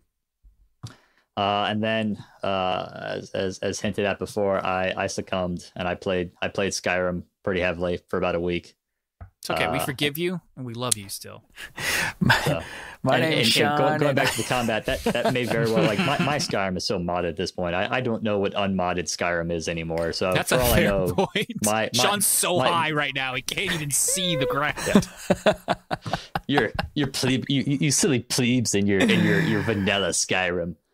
Not even vanilla, Switch Skyrim. Switch Skyrim. Yeah, my game. I definitely have mods that are intended to improve the combat in a game, and that's so it's probably unfair for me to say Skyrim's combat is better than The Witcher 3's. Skyrim's modded combat is better than The Witcher 3's, and that's probably very true. Fair enough. But yeah, the last couple of days I haven't had the urge to play it, so I think I kind of purged my system there with that solo playing for the week. So I probably won't touch it for another couple months, and then I'll have another week or two of binging Skyrim. But you feel free to call us whenever you need that the strength to say no. We'll get on the horn with you and we'll talk it through. Well, yeah, I was gonna get a recommendation. When we were earlier going to film this podcast before it happened, and then we canceled it. A recommendation for a game. Well, the whole fact that originally when I knew that I was getting the urge to play Skyrim, I was like, all right, I need a game to play. Someone give me a game to play, and I was going to ask for one on the podcast. Last week you mean? I see. Yeah. That's our fault. I was alone and I succumbed to my demons. It's our fault. So we didn't do the thing I said we would do. All right, Jason, what have you been playing? So as I mentioned earlier, I got the Oculus Quest. The only game we've bought on it so far is Beat Saber, and Beat Saber is amazing. My wife and I love Beat Saber. Beat Saber. And playing it in the living room where, like, we used to play it in this room that I'm recording in. And if you're watching on YouTube, obviously this room's not very big. And so no matter where your arms were, you could always see the red grid guardian of where the boundaries of the room, which was like fine because you get used to it, but it's also just annoying. But playing in the living room, actually, we had date night a couple weeks ago, or I guess it was last week, whatever. We like moved the couch back and we had the whole living room open, and I made the guardian like the whole living room, and it was awesome. We spent a lot of time playing that. Cool. I actually played one of the games I played with Greg's Oculus was a VR roguelike called Until You Fall. So it's a pretty cool concept. Sounds fun. Tell me about it. Huh? I said, sounds fun. Tell me about it. Yeah, so it's very basic. It really seems like just a step above proof of concept, but it's still fun. And basically, you're dual wielding. You've got like a sword. You've got 2 swords, like a shorter sword and a longer sword, and you're just going through. and you kind of get dropped into these arenas, and there may be like to start, one enemy, then two enemies, and then a more powerful enemy, and you go all the way till you get to the boss fight, like the mini boss fight. The way the combat works is you have swords in your hands and you swing them just like you're really fighting. So it's really fun. And there have different mechanisms to like block. Like you have to hold your sword at a very specific angle that's outlined in light as the enemy's swinging. And if you do that successfully with the right timing, then you will achieve a block. And then as you go through, you can upgrade your health or your magic and then you die. And there is a form of permanent progression that I can't remember what it is, but it's just like every other roguelike. Like, I'm looking at pictures of, you said proof of concept, but like it looks way better than like some of the other crappy stuff I played. Yeah, no, I mean, like I said, the only reason I say that's because the environment's very plain, at least at the beginning of the game that I played. Simple, I think, is a better word to put. Like, it's not complicated, it looks like. Right. Or maybe these are just really good promo pictures. I don't know. It could be, or it could, like I said, it could be that I was just at the beginning of the game. But it was fun. It was fun. Like if I'm ever like, oh, I want something to play just for tonight, like I might buy that game and jump into it. The other thing I played is I got to stay up late like one night over the break. It was awesome. And Lauren had to take Luke somewhere the next morning, so like I did not have to wake up, and I was off work, and I couldn't go with them. So I stayed up really late, and I played a bunch of Elder Scrolls 3. I did As upgrade in to the Morrowind? Baldur's Gate 3? No, Baldur's Gate 3. Oh my gosh. Oh, I was about to say, I saw this now on the note. I was like, I want to hear about Morrowind. Let's go. I'm thinking so much about Sean's addiction that it's crept into my brain. My addiction is spreading. Baldur's Gate 3, and I upgraded to the third patch. That's supposed to reward pacifism a little bit more. I didn't see enough of a difference within the first few hours of the mission of the intro to really make a difference. And I did try to play the encounters a little differently than I did before, with the exception of that I killed Lae'zel because I just hate her so much, and I will never not. I hate her so much. She's so annoying. So I don't know. I'm torn. I don't know if I want to just like say, okay, patch 3 is like, I'm just going to beat this demo section, and then I know I love this game, and I'm not going to play anymore until the full game comes out. Or if I'm going to continue to go along for the ride on the beta. I don't know yet, but I will play this game definitely when it comes out. Yeah, I think I might be falling into that camp too. Yeah, I just don't know. Like, I'm sick of restarting and playing like the first 4 hours and then being like feeling compelled to restart it because a new thing comes out or whatever. Right. And then lastly, that same night, it was about 4:00 in the morning, and I decided I would just boot up Red Dead Redemption 2 and like get through the intro part. And first thing I did to do is I had to update the PS4. So that took about. Did you stretch first? I was stretching while the PS4 was updating. Okay. And then, so I updated the PS4. That took about 15-20 minutes. And then, of course, I had to install the discs. But Red Dead Redemption's 2 discs. And for whatever reason, the first disc took like an hour to install. And I was just sitting there. I was like waiting and waiting and waiting. By this point, it's 5:00 in the morning. And then I put in the second disc, and it said estimated time like another hour. And I don't know if there's something wrong with my PS4 Pro or what, but I just left it going and went to bed so I didn't actually get to play that, but whatever. I'm proud of you for downloading it. Or, getting it installed. I had a disc. It should have been fast. Well, probably if it's like when I install a game on disc on the Xbox, it'll also simultaneously pull down the patches. Oh. Yeah, I mean that makes sense. The Xbox explicitly shows that it says, "Hey, I'm installing off disk. I am downloading file from the internet." But the disk will finish up fairly quickly. Usually the internet patch, takes forever. Interesting. Yeah, I wonder why it took so long to prompt me for the second disc. But yeah, anyway, neither here nor there. I didn't get to play it, boys. So, and now I just don't feel like it. But it's on. Play it. Play something, man. I don't feel like doing it now. All right. I mean, you're never going to finish that game.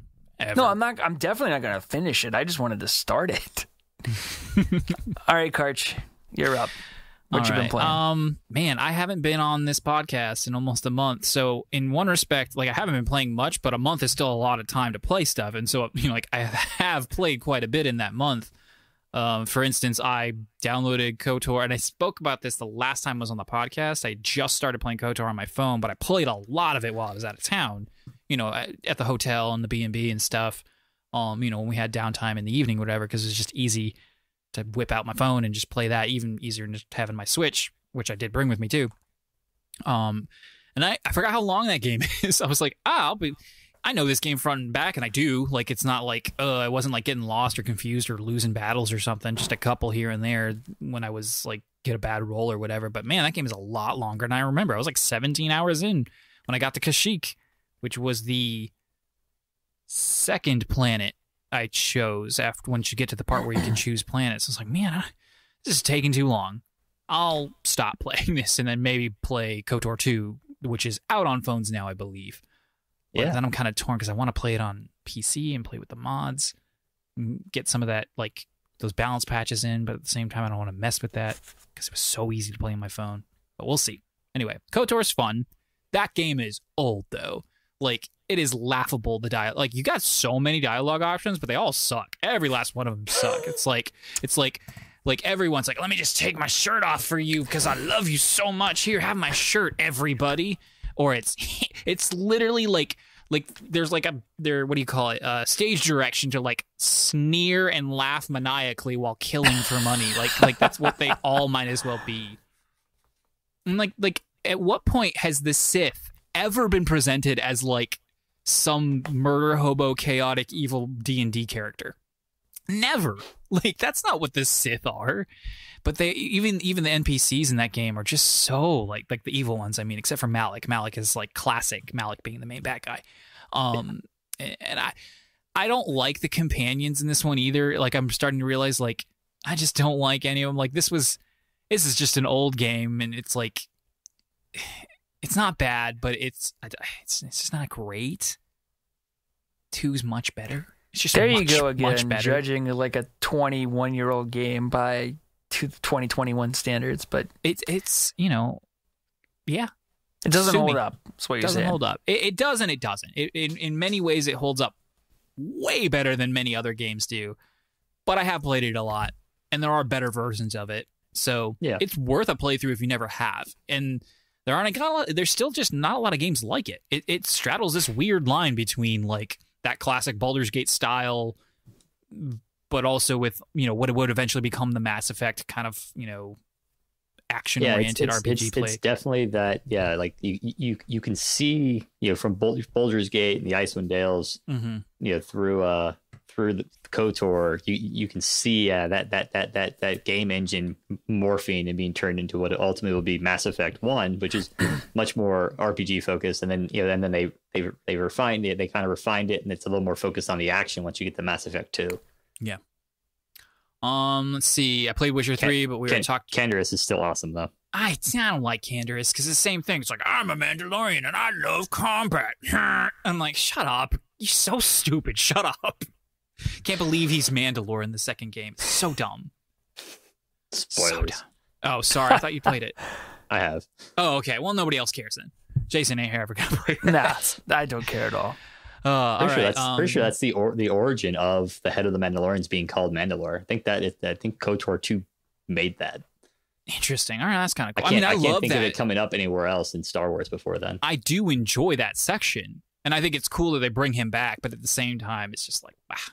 He's also like he's a Mandalorian, and he's like this awesome combatant, except he still sucks compared to the Jedi. Like, why would you ever bring him on your team? And the answer is you wouldn't unless you wanted to. And that's like, come on, show me what you're made of. And like, he can't wear, like, he can only wear heavy armor, but heavy armor kind of sucks in that game because like the best heavy armor bonus. He's blaster focused, and blasters very quickly. Exactly. Yeah. Are useless. Even before you have the lightsaber, the vibro blades and the swords are really the way that you can't add damage to blasters. You just can't make them stronger. It sucks. They're like crossbows. They suck. There's no magic blaster. I use a crossbow. And you suck. No, you just need to get better crossbows. That's all. No, what? Can he use bows?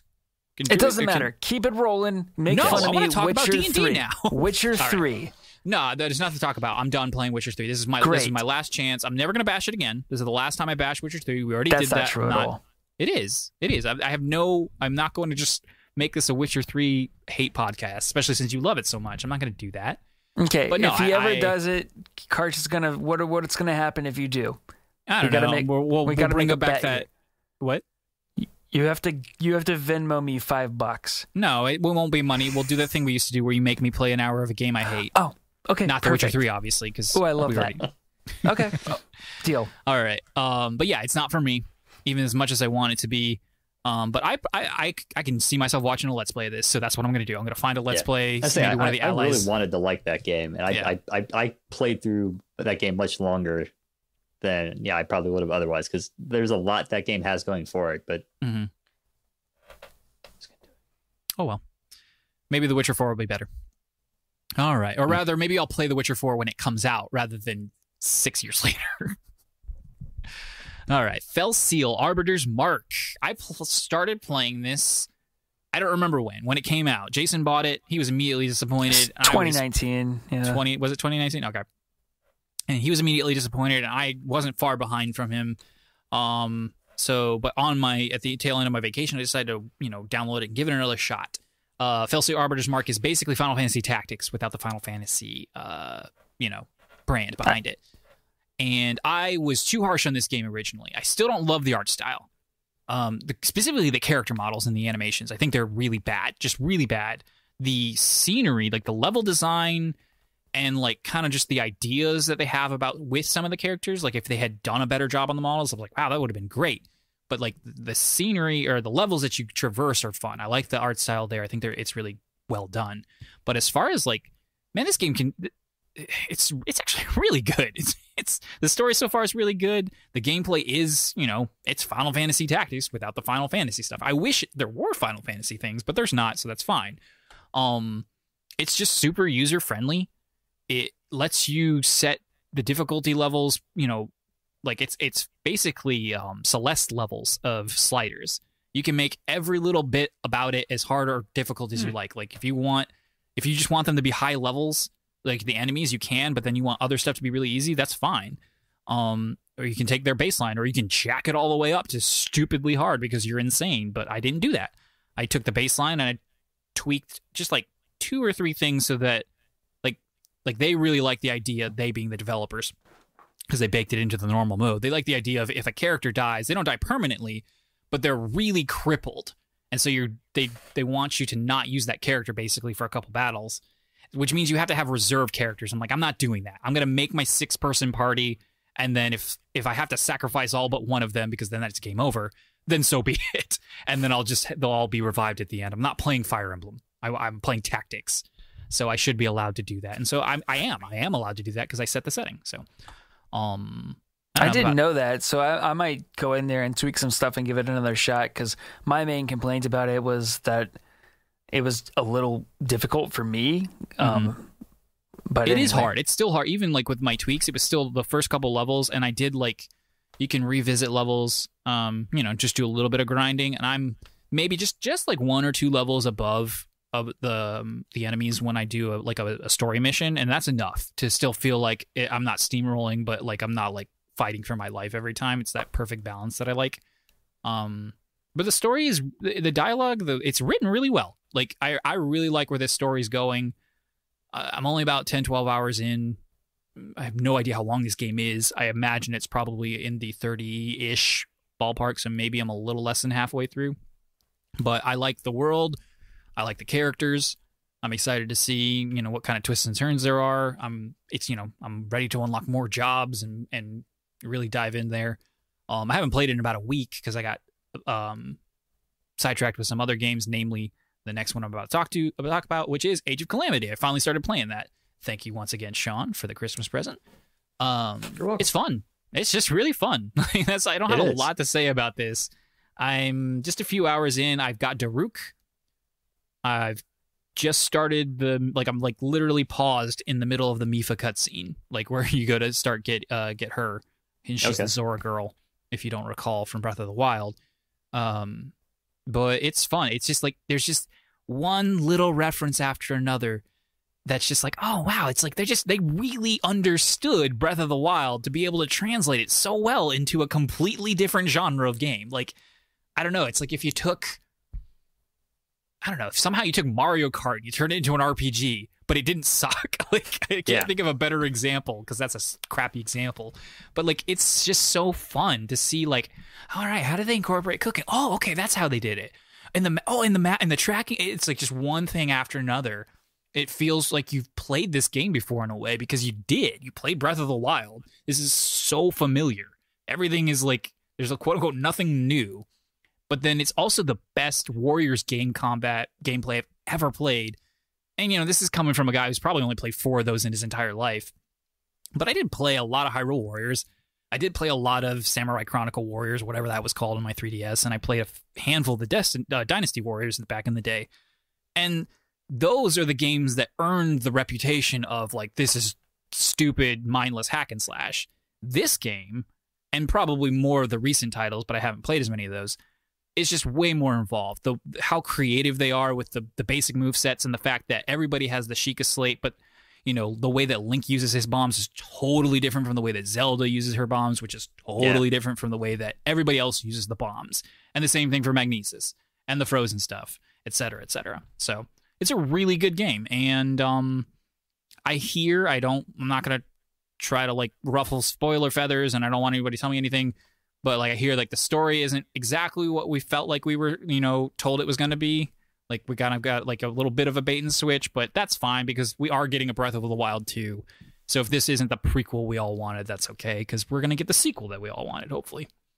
Yeah, and like I mean, it's been fun, you know, because my wife and I will play it, and she's very much she's just out there just hacking and slashing people and hitting people with lightning bolts, and I'm a little bit more because there is additional mechanics, a little bit more nuance at times to the combat, and so but it's nice that we can make either technique work out pretty well and have fun playing it. Yeah, like most Warriors games, if you play on the normal difficulty, you will never lose by just smashing the button until maybe the near very end of the game. You might start having to think there. If you up the difficulty, then you definitely have to use the the mechanics as they are and really strategize a bit, especially if you have multiple characters and you're telling them, hey, go to this part of the map so I can easily switch to you later and take out this thing. However, if you want to do it quickly, because you do in this game, because while it is fun, it is repetitive, and you don't want to be fighting on these maps for like 30 minutes at a time, you will utilize the strategies and you will take those like larger enemies down as quickly as possible instead of just chipping away at their health over and over again. And it's fun that they give you those options, but that it's different every time. So I like it. It's fun. I'm going to keep playing it. I don't have anything else to stop me from playing it. And that's it. Are you going to check it out at any point, Jason? Yeah, I was literally just sitting here with thinking to myself, I wish Luke was like 2 years older because this seems like a game that would be perfect for both of us.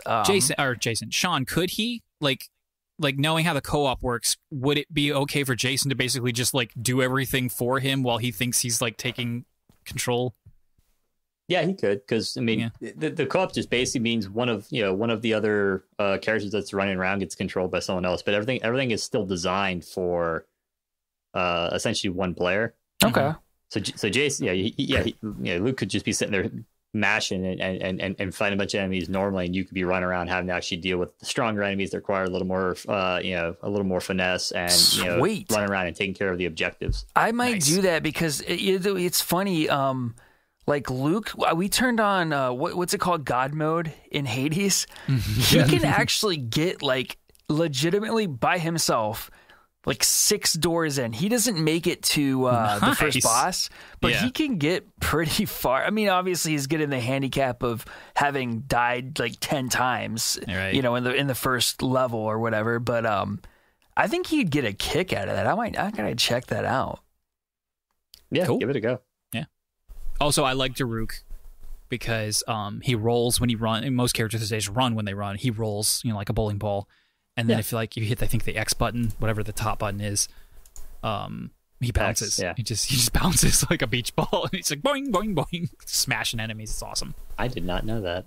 Yeah, I don't know. It doesn't do a lot of damage, if any. Like, it doesn't even like one shot a moblin, but it doesn't matter because it's awesome.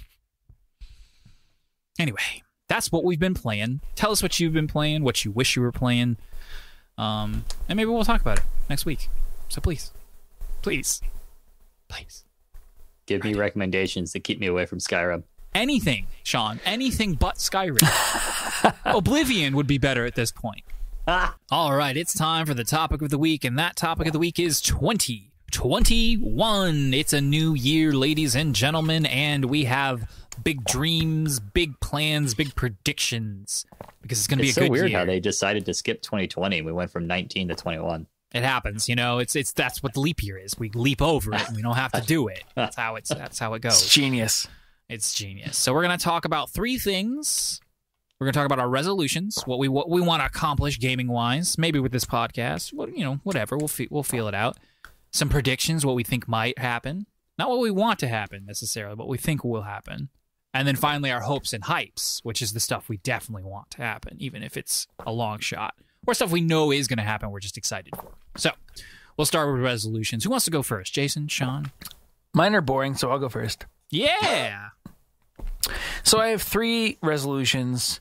Mm-hmm. One is to upgrade my PC, which is proving difficult because I have procured the funds and the wife approval to upgrade my graphics card to a GTX 3080.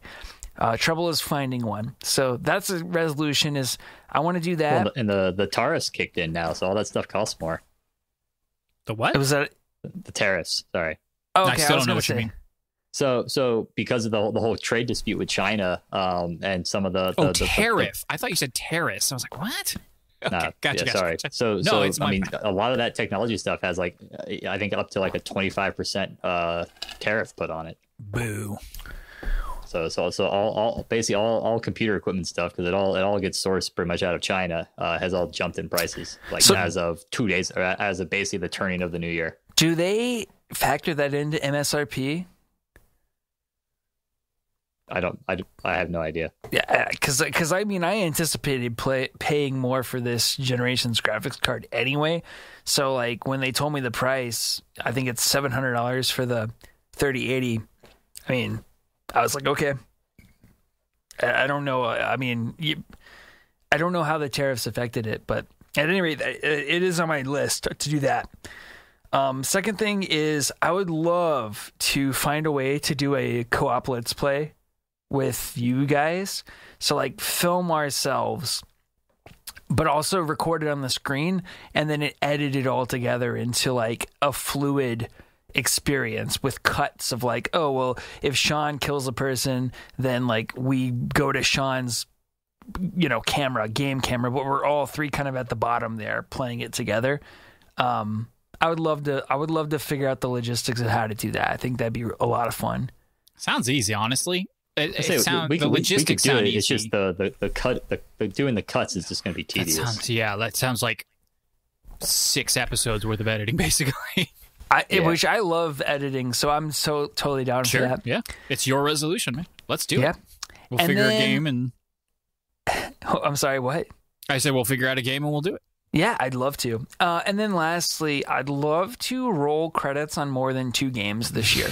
I think last year the only 2 games I rolled credits on were The Outer Worlds and The Last of Us Part 2. And I don't know. It's just I played a lot of games. I just didn't. You can count Hades. We can count that. Oh, okay. Yeah, I mean I didn't roll credits on it, but I beat it essentially. Yeah. So, but I want to roll credits on more than 2 or 3 games this year. Any games you have in mind that you want to do that for? Yeah, but I want to talk about it on hopes and hypes. Sure. Makes sense. So that's it for me. What do you want to upgrade anything on your PC aside from your card? Yeah, I'm also going to upgrade the motherboard, the CPU, and the RAM. Okay. And one last question. Why are you such a dork? I don't know, man. I have all that PS5 money. You buy 2 PS5s with all that stuff. I know. Well, first of all, if you could find one, but second of all, like, I can't not have the latest and greatest, and I already don't because I'm still running that 1060, and I wanted to wait specifically because I was like, I don't want a first gen RTX card. I want to wait for that second gen, and this seems like a really good time to upgrade. If you're still running. Are you going to sell your old card as a means to pay off? Because if you're not, I'll buy it from you, but maybe not necessarily at the time frame that you want. That's totally fine. Yeah, I was actually gonna just. We'll talk off. We can talk off. Sure. Offline, but I had another plan, but it's not set in stone, so that anything works. Gotcha. Cool. All right, Sean, what are your resolutions?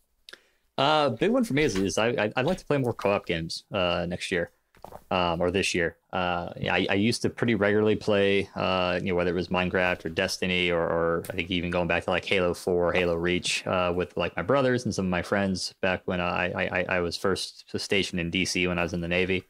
A lot of that has tapered off, and a combination of when I was in Alaska, the 4 hours behind made it difficult. And then when I was stationed there, I disappeared for months at a time because I'd get underway. No, I'd like to get back to that. I mean, I greatly enjoyed my single player experience, but games are such a nice way to stay in touch with people. So if I'm playing more co-op games, I'm also doing a better job staying in touch with friends and family, and that's always a good thing. Good one. That's a good one. I love it when our resolutions align, Sean. Yeah. I'd like to keep up progress on my backlog. I knocked out I was able to at least cross off The Witcher 3 and say that I played as much of it as I wanted to play it. I knocked out Celeste. Hades wasn't really on my backlog. I played a lot of it because I played it when it came out. But yeah, I've made some progress on that, and I would like to knock out a few.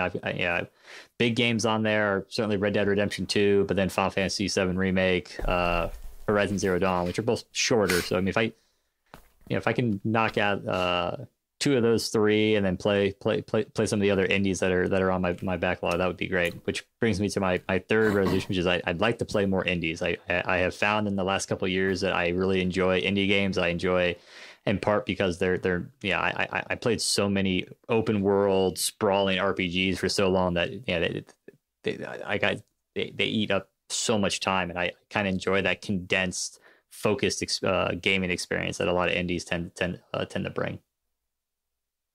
And then for the podcast, I really enjoyed making to a lesser extent the Rice video, certainly the Titanfall 2 video. I'm with you, Jason. I've kind of enjoyed the fact that learning how to work that software and do the editing, all that's been kind of an enjoyable skill to pick up. I still got a long way to go to be efficient and effective at it, but so my goal for this channel is outside of being on the podcast is to at least put out one additional video a month of just me playing something or doing something. Cool.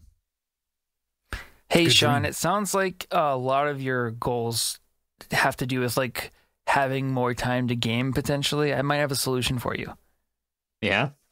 Just get the flu again. It really helped me out. I'll tell you what. Oh, that was like a booster shot of game time. That was. Boom. All right.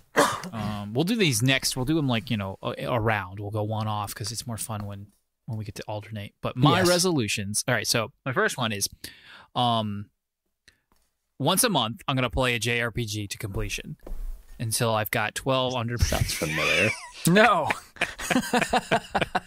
You're banned from having that as a resolution. Oh, I wanted to make that joke so bad for like a week. Finally made it. All right. No, but not jokingly, I've already started it. I'm playing through the Kingdom Hearts series, complete playthrough this year. I wanted to talk about it earlier, but I'll talk about it now. I started Kingdom Hearts 1, maybe about halfway through.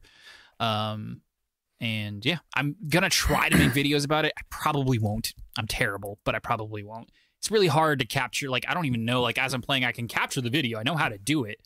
But then I got to get it to the thing, and I have to know, like, how much am I going to capture? And then I got to sift through it all, like, as I talk about it. I don't even know what I'm going to talk about, aside from, like, oh, like Kingdom Hearts, it's good, Disney fun.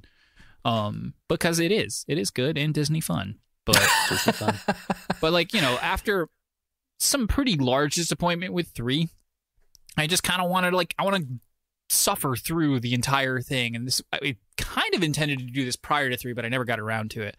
But I'm going to play them on not the hardest difficulties, but the next one down. And just, go through all of them. I'm going to play the original versions if I can. Except for, sort of. The handheld ones.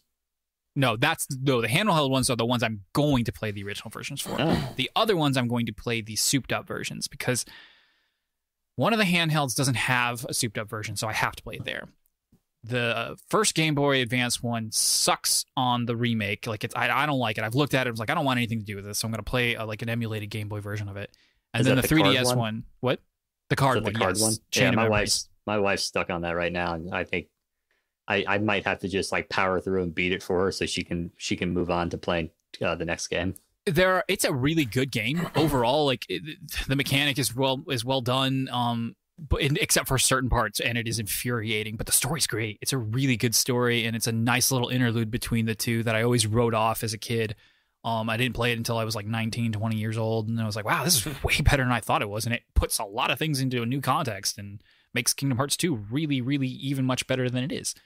Hey, you guys want to hear a terrible Kingdom Hearts game? Yes. Dream Drop Distance. Not my favorite. Definitely near the bottom of the list. But we'll see. I've only played it the one time. So. I can't wait to hear your rankings, like your 2021, like this is what... Ooh, that's the video idea. I mean, I'll do the first video. I'll just kind of talk about Kingdom Hearts in general. And then, of course, the number one Kingdom Hearts game will be that first one. But then I'll keep ranking them as I go. I like it. Yeah, totally. Thank you, Jason, for the idea. So there's my resolution there. I'm going to play Nier Automata. How do you say it, Sean? Automata. I like Automata better anyway. I started it on Game Pass, but I canceled Game Pass on like the streaming thing.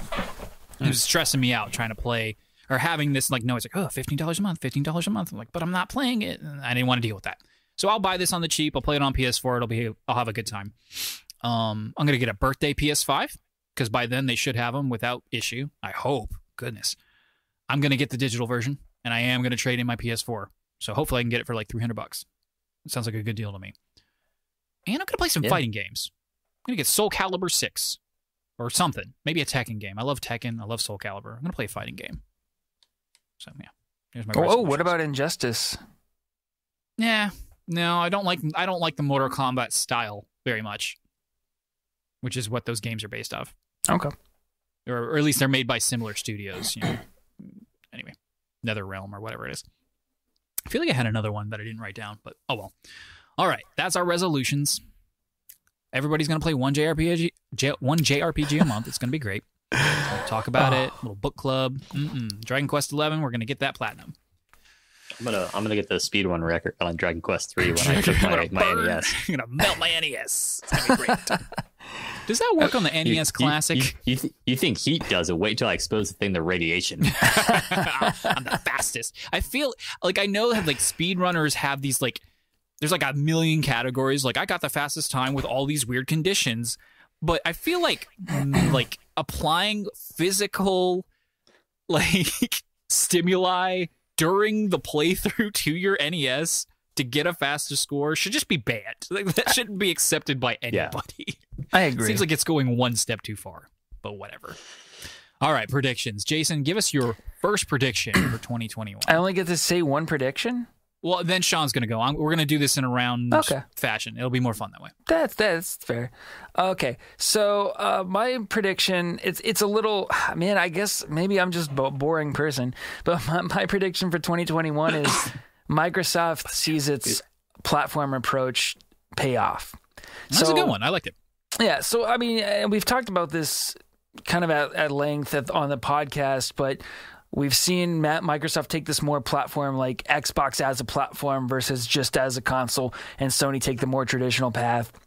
Obviously, with Nintendo doing its own thing like it always does, I think they're going to see it pay off, especially with all the new studio acquisitions that they've gotten, because people are going to be attracted to that platform and want to come to it, be that on Game Pass on PC or xCloud or buying an Xbox or whatever it is.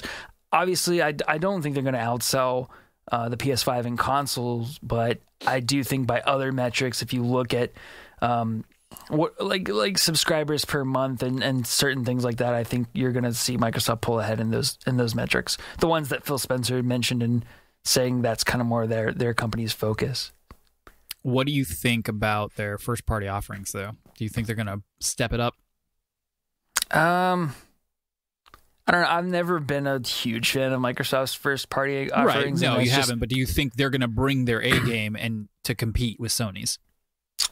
I don't know that they've got the firepower to do it, to be honest with you. I mean, they do have Bethesda, but the biggest thing Bethesda has coming out anytime soon is Deathloop and Tokyo Ghostwire, and at least Deathloop's a console exclusive to PlayStation 5.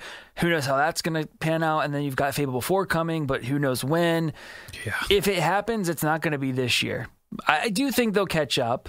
But I think we're still a couple years out. Obsidian's got that Avowed. Mm-hmm. Oh yeah, I think that awesome. could end up being a pretty big game. But I think Microsoft's the investment they made on those studios. I think the big payoff is probably still is maybe more 22 than 21. Do you think they buy anybody else? Yes. Because they have the money, and why not? If they're going to make money on it, they've got the money. Running out of people to buy that aren't enormous, or not worth the buy, I guess. It's like there's no more middlemen. Like everybody's kind of gobbling up those really good, but maybe not able to stand necessarily on their own developers. Like, Insomniac was always like a pseudo Sony company, but Sony like officially bought them. Got to nail down that Spider-Man money. Well, Bethesda. I thought they were too big to purchase, but I guess not. Yeah. I mean, even Nintendo's doing it. We took this out of the news, but they that's right. I totally forgot to put it back in. What's the name of the studio that they bought? Next Level. LFG. I don't remember what it stands for. No, it's Next Level Games. Oh, and Next well, you guys must have cut out because I didn't hear you say that. But yeah, I mean, so like, my point being, like, Microsoft, Sony, and Nintendo, all three swinging for the fences, buying up pretty large studios. Mm-hmm. All right, Sean, your prediction. I guess kind of piggybacking on that is I certainly hope this doesn't come true, but I would not be shocked if we see some kind of turmoil coming out of Bethesda as a result of them being bought by Microsoft and the possibly the direction and desires of Microsoft not quite meshing well with the current culture there at Bethesda.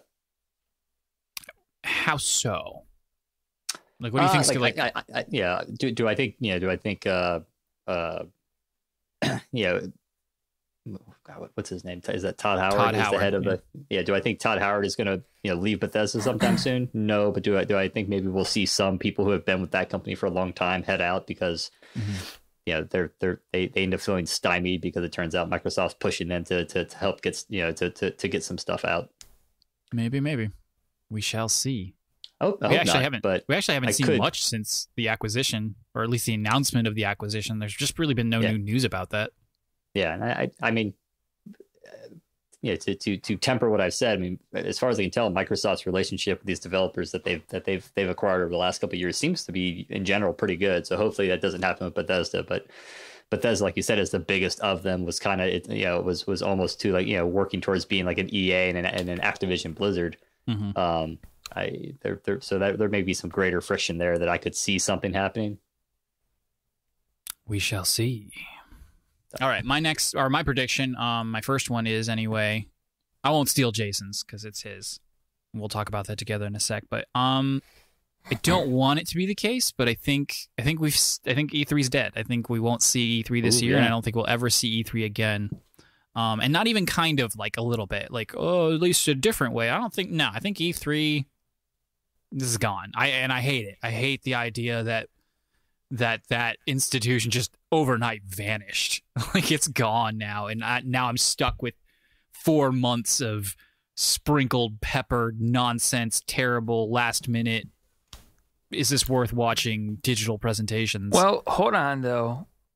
Just to push back a little bit, I don't disagree with you necessarily, but I mean, everybody was scrambling because of COVID. I think anybody who didn't prepare this year just doesn't deserve to have any spotlight. I mean, they probably know at this point, even with the vaccine, they're not going to be able to have these in-person gatherings and whatnot. So I would hope that they're more prepared this year than they were last year. Who's they? Just everybody. Every company who did their little like, oh crap, we had this planned, but now we can't do it, so now we're going to just scramble to do this little digital event. That's the smallest part of my complaint, though, is that it wasn't well done. Like, at the end of the day, my biggest complaint is that there were 7,000 of them spread over 4 months. I want 1 week. Yeah. I want 1 week. And then I'm like, maybe it takes us a month to digest everything we heard and read. But like, I liked that. That's just how I've always done it. And I've now tasted the other way of doing it, and I didn't like it. I want to go back to the old way. So, oh well. But yeah, I don't think there's going to be an E3. I don't think the ESA is going to attempt to do anything either, though. I think it's just dead. Because they didn't even kind of try this year. They didn't try to pivot at all. Do you think that somebody will potentially step in, buy the rights to the E3 IP or like the namesake? No. And then I just don't think they'd sell it. I mean, Keeley tried his thing, and he's not going to not try it again, especially if there's no actual in-person conference. And even if there is, I think he was already pulling out of it. Like I think his plans were already in motion to try to start coming at them, to try to like step in and garner some eyeballs and mind share for this idea of like summer game news. And this, was actually like the perfect thing for him to do that. And I think he and his people, whatever, again, Keeley's a mystery to me and exactly who he is and who he represents. It's like some shadow council of games media, but he's just going to try harder. He's going to try to refine that process. And if he can, that's great. Like I said, just tighten it up, please. I don't want to start in March and go all the way to August. Give me a month. Let's try to like get it all in a month. Everybody, Sony, just everybody come together, even if it's like unofficially, like kind of winking, nudging, elbow nudging. Let's all just do it in June, beginning to end. I mean, the fact that the consoles are announced, I mean, Sony, Microsoft were playing this game of chicken. That's true. And that's not going to be the case this year, so that might help. We shall see. Jason, your next prediction. Okay. This is my last prediction for 2021, but I'm going to go crazy here and say Nintendo teases new hardware. That was mine too. I think it's going to happen. It's been 4 years since the Nintendo Switch. Where is the Pro? Where is the half step? System on a chip hardware has improved. The Nintendo Switch is based on NVIDIA Tegra X1, which launched in 2015. So now you're talking about 6-year-old system on a chip hardware, hardware. I looked into it a little bit. There hasn't really been a meaningful iteration to that. There is a Tegra X2. I looked at the devices that's used in. It's mainly infotainment system in cars. So maybe it's not really the power needed to make a Nintendo Switch Pro. But something I wondered is, could they potentially transition to something like Snapdragon, which is what powers a lot of Android phones and what powers the Oculus Quest 2 without breaking the compatibility with the Nintendo Switch? That's something that I don't know the answer to. And I mean, I kind of doubt that part will happen, but it'd be interesting to see if it does. Yeah, I think they're going to do something. I think I was way more vague. I said Nintendo releases new hardware, but not like a dumb peripheral, like, something along the lines of a Switch Lite at minimum.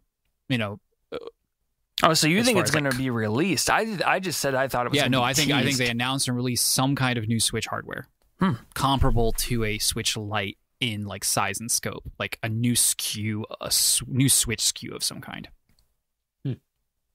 or maybe a dock that enhances, something. Ooh, that would be cool. We could get the equivalent of the expansion pack back on the Nintendo 64. Basically, yeah. Like, and I don't think it's a good idea. Could certainly fill in for that type of tech. I don't necessarily think it's a good idea, but if they ever had a chance for it to not flop on its face, like so many other attempts that, like, they had the new 3DS and they had the expansion pack and they had the chip, like, how many games use those things? Almost none. 5. Like single 2-hand counting kind of situation for all of those iterations.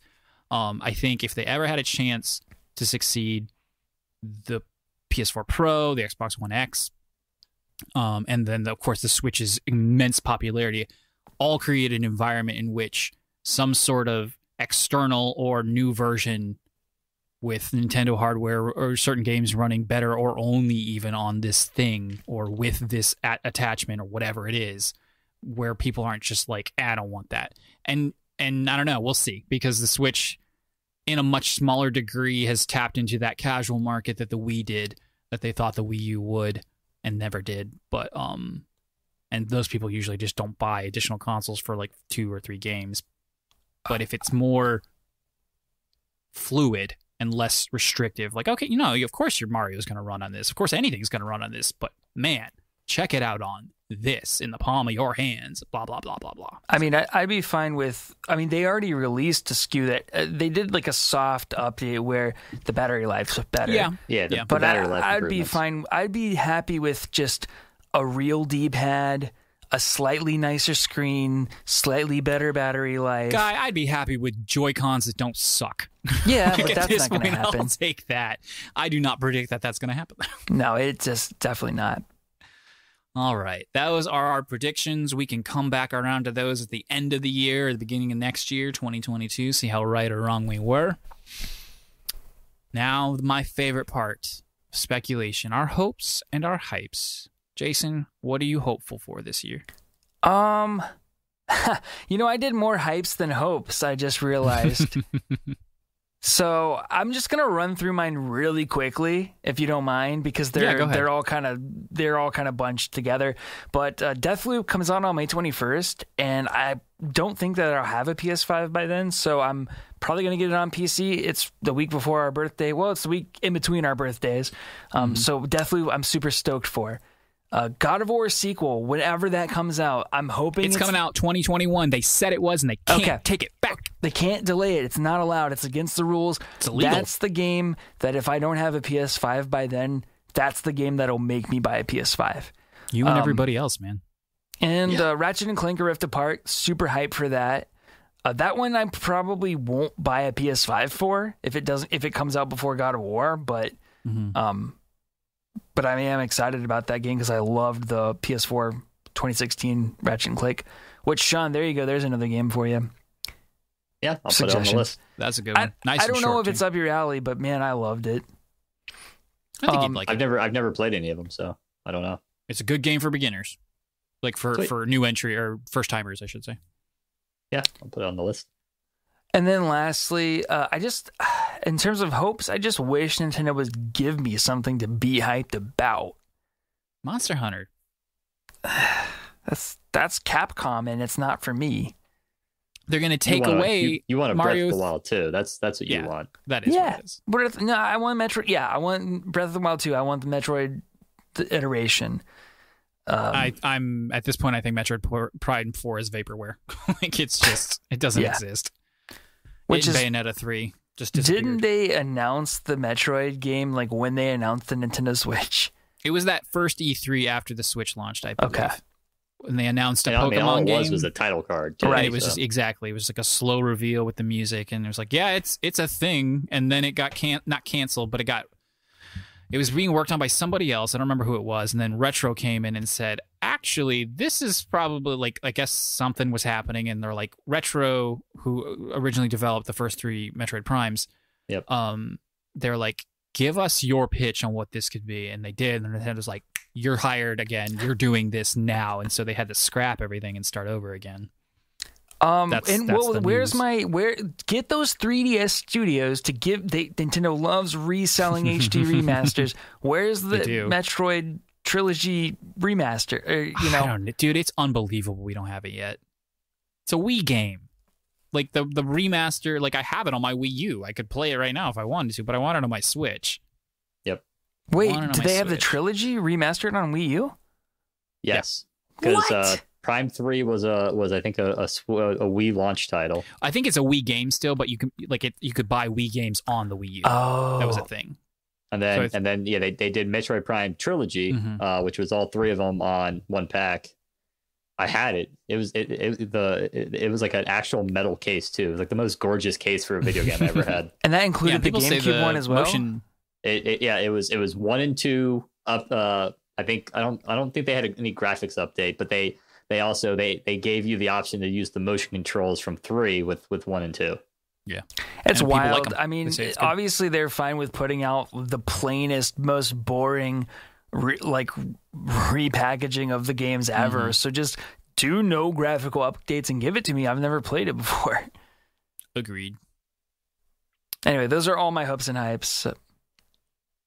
Sean, what are you? Yeah, on the topic of getting me some remasters or just putting a game out that I can play on the Switch, I am very excited for, because this is 35 years of Legend of Zelda this year. Yeah, happy birthday, Zelda! Woo. Happy birthday, Zelda! I want my 3D Zelda collection. I don't want Ocarina of Time. I want right? Wind Waker, and I want Twilight Princess, and I want Skyward Sword. What about Majora's Mask? Don't care. Okay. I want those three, and I want to be able to play those three on a modern console. But also just excited for all the other stuff that's going to come along with the 35th year anniversary of Zelda. Because I mean, Nintendo did a pretty good celebration for Mario, and I'm excited to see what they're going to do for Zelda instead. Do you think they do a collection though, or do you think they sell them all full price? I hope they do a collection. I do too. But you're asking for some pretty 3 compared to I don't know. I just don't think they'll do that. What you asked for, because that's what I want too. I don't want that. I don't want the 64 games. If you want what I actually think is, I think we're going to get Ocarina of Time, Majora's Mask, and Wind Waker. Mm-hmm. Will probably be the collection. We won't. Ugh. Yeah, we might get Twilight Princess. I would be very surprised actually if we got Skyward Sword. Because Skyward Sword was so reliant on the Wiimotes. The Joy-Cons, dude. The Joy-Cons. But you had to have that extra add-on to the Wiimote to give them the accuracy to work. I think the Joy-Cons already do that. Are they at that level? I think they do. They are. Yeah. So we'll see. I don't want to play Skyward Sword, but if it was part of a package, I'd give it a try. And that's the thing.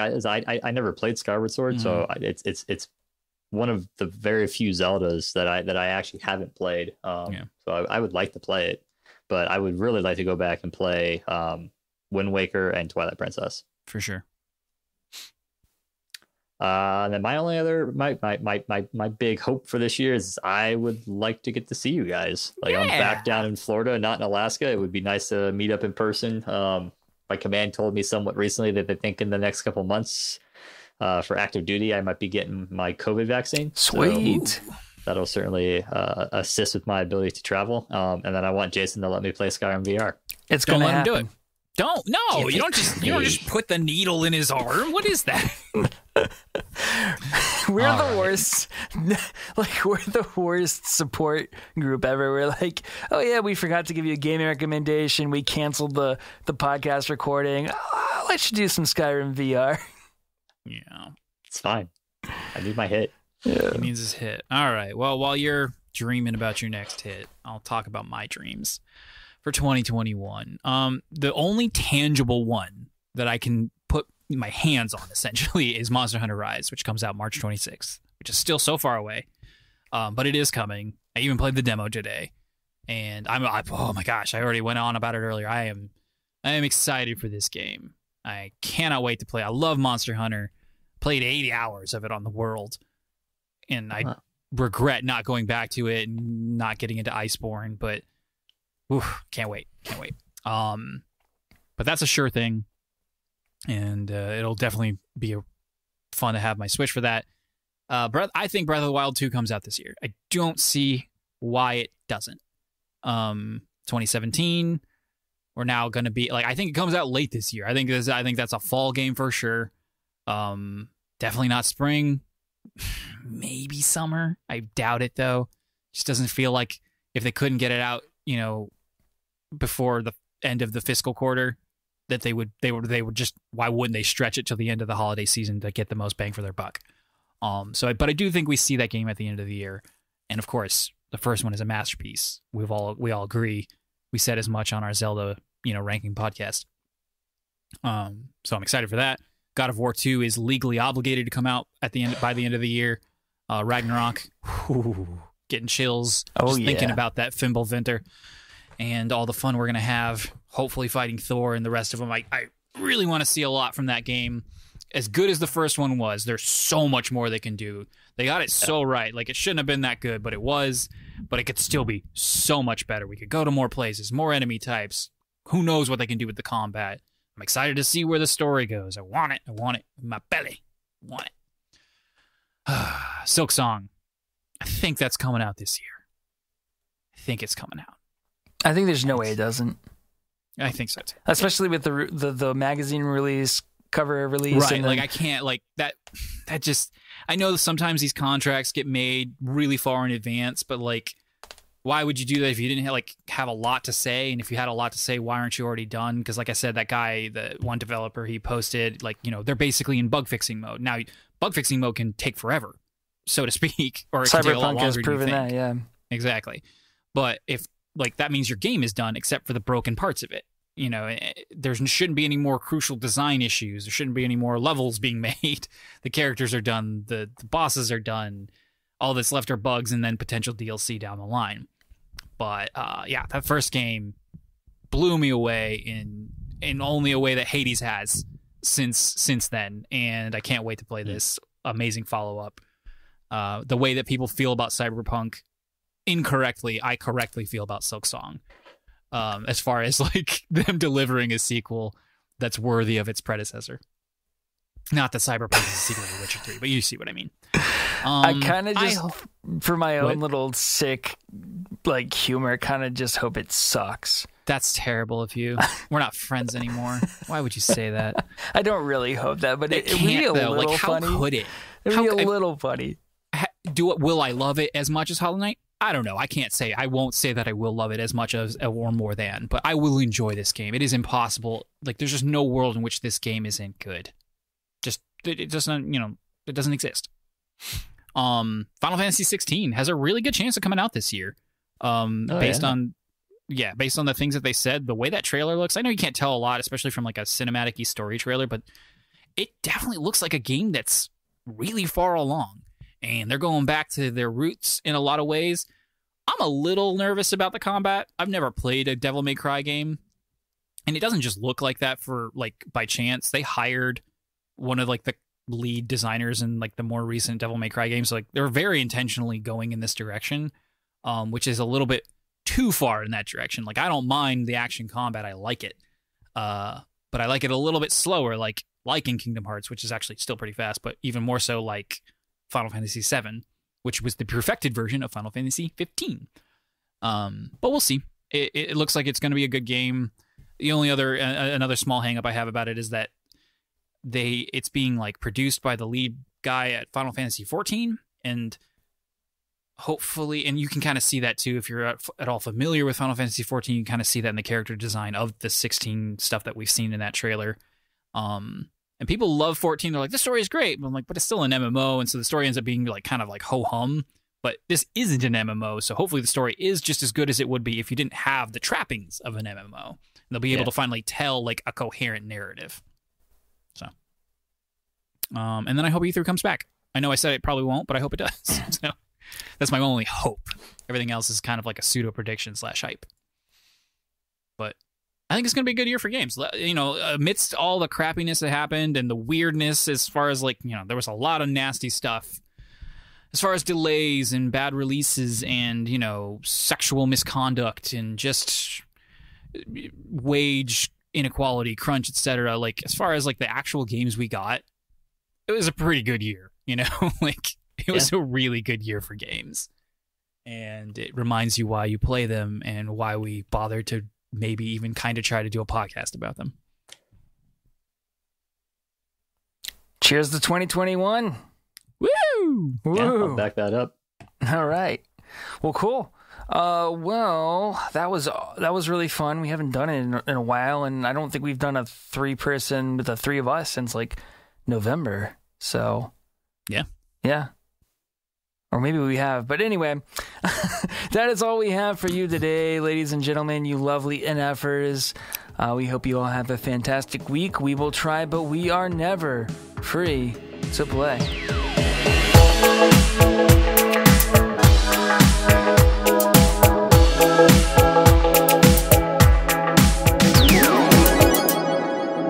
He's actually not the newest Mybrews. One of my cousins had a kid. Oh, but they don't count. because I don't That's know true. them. If they don't listen to the pod, they don't count. Exactly. Stupid newborn baby. That's why I only listen have to the podcast. That's why I have no siblings. 113.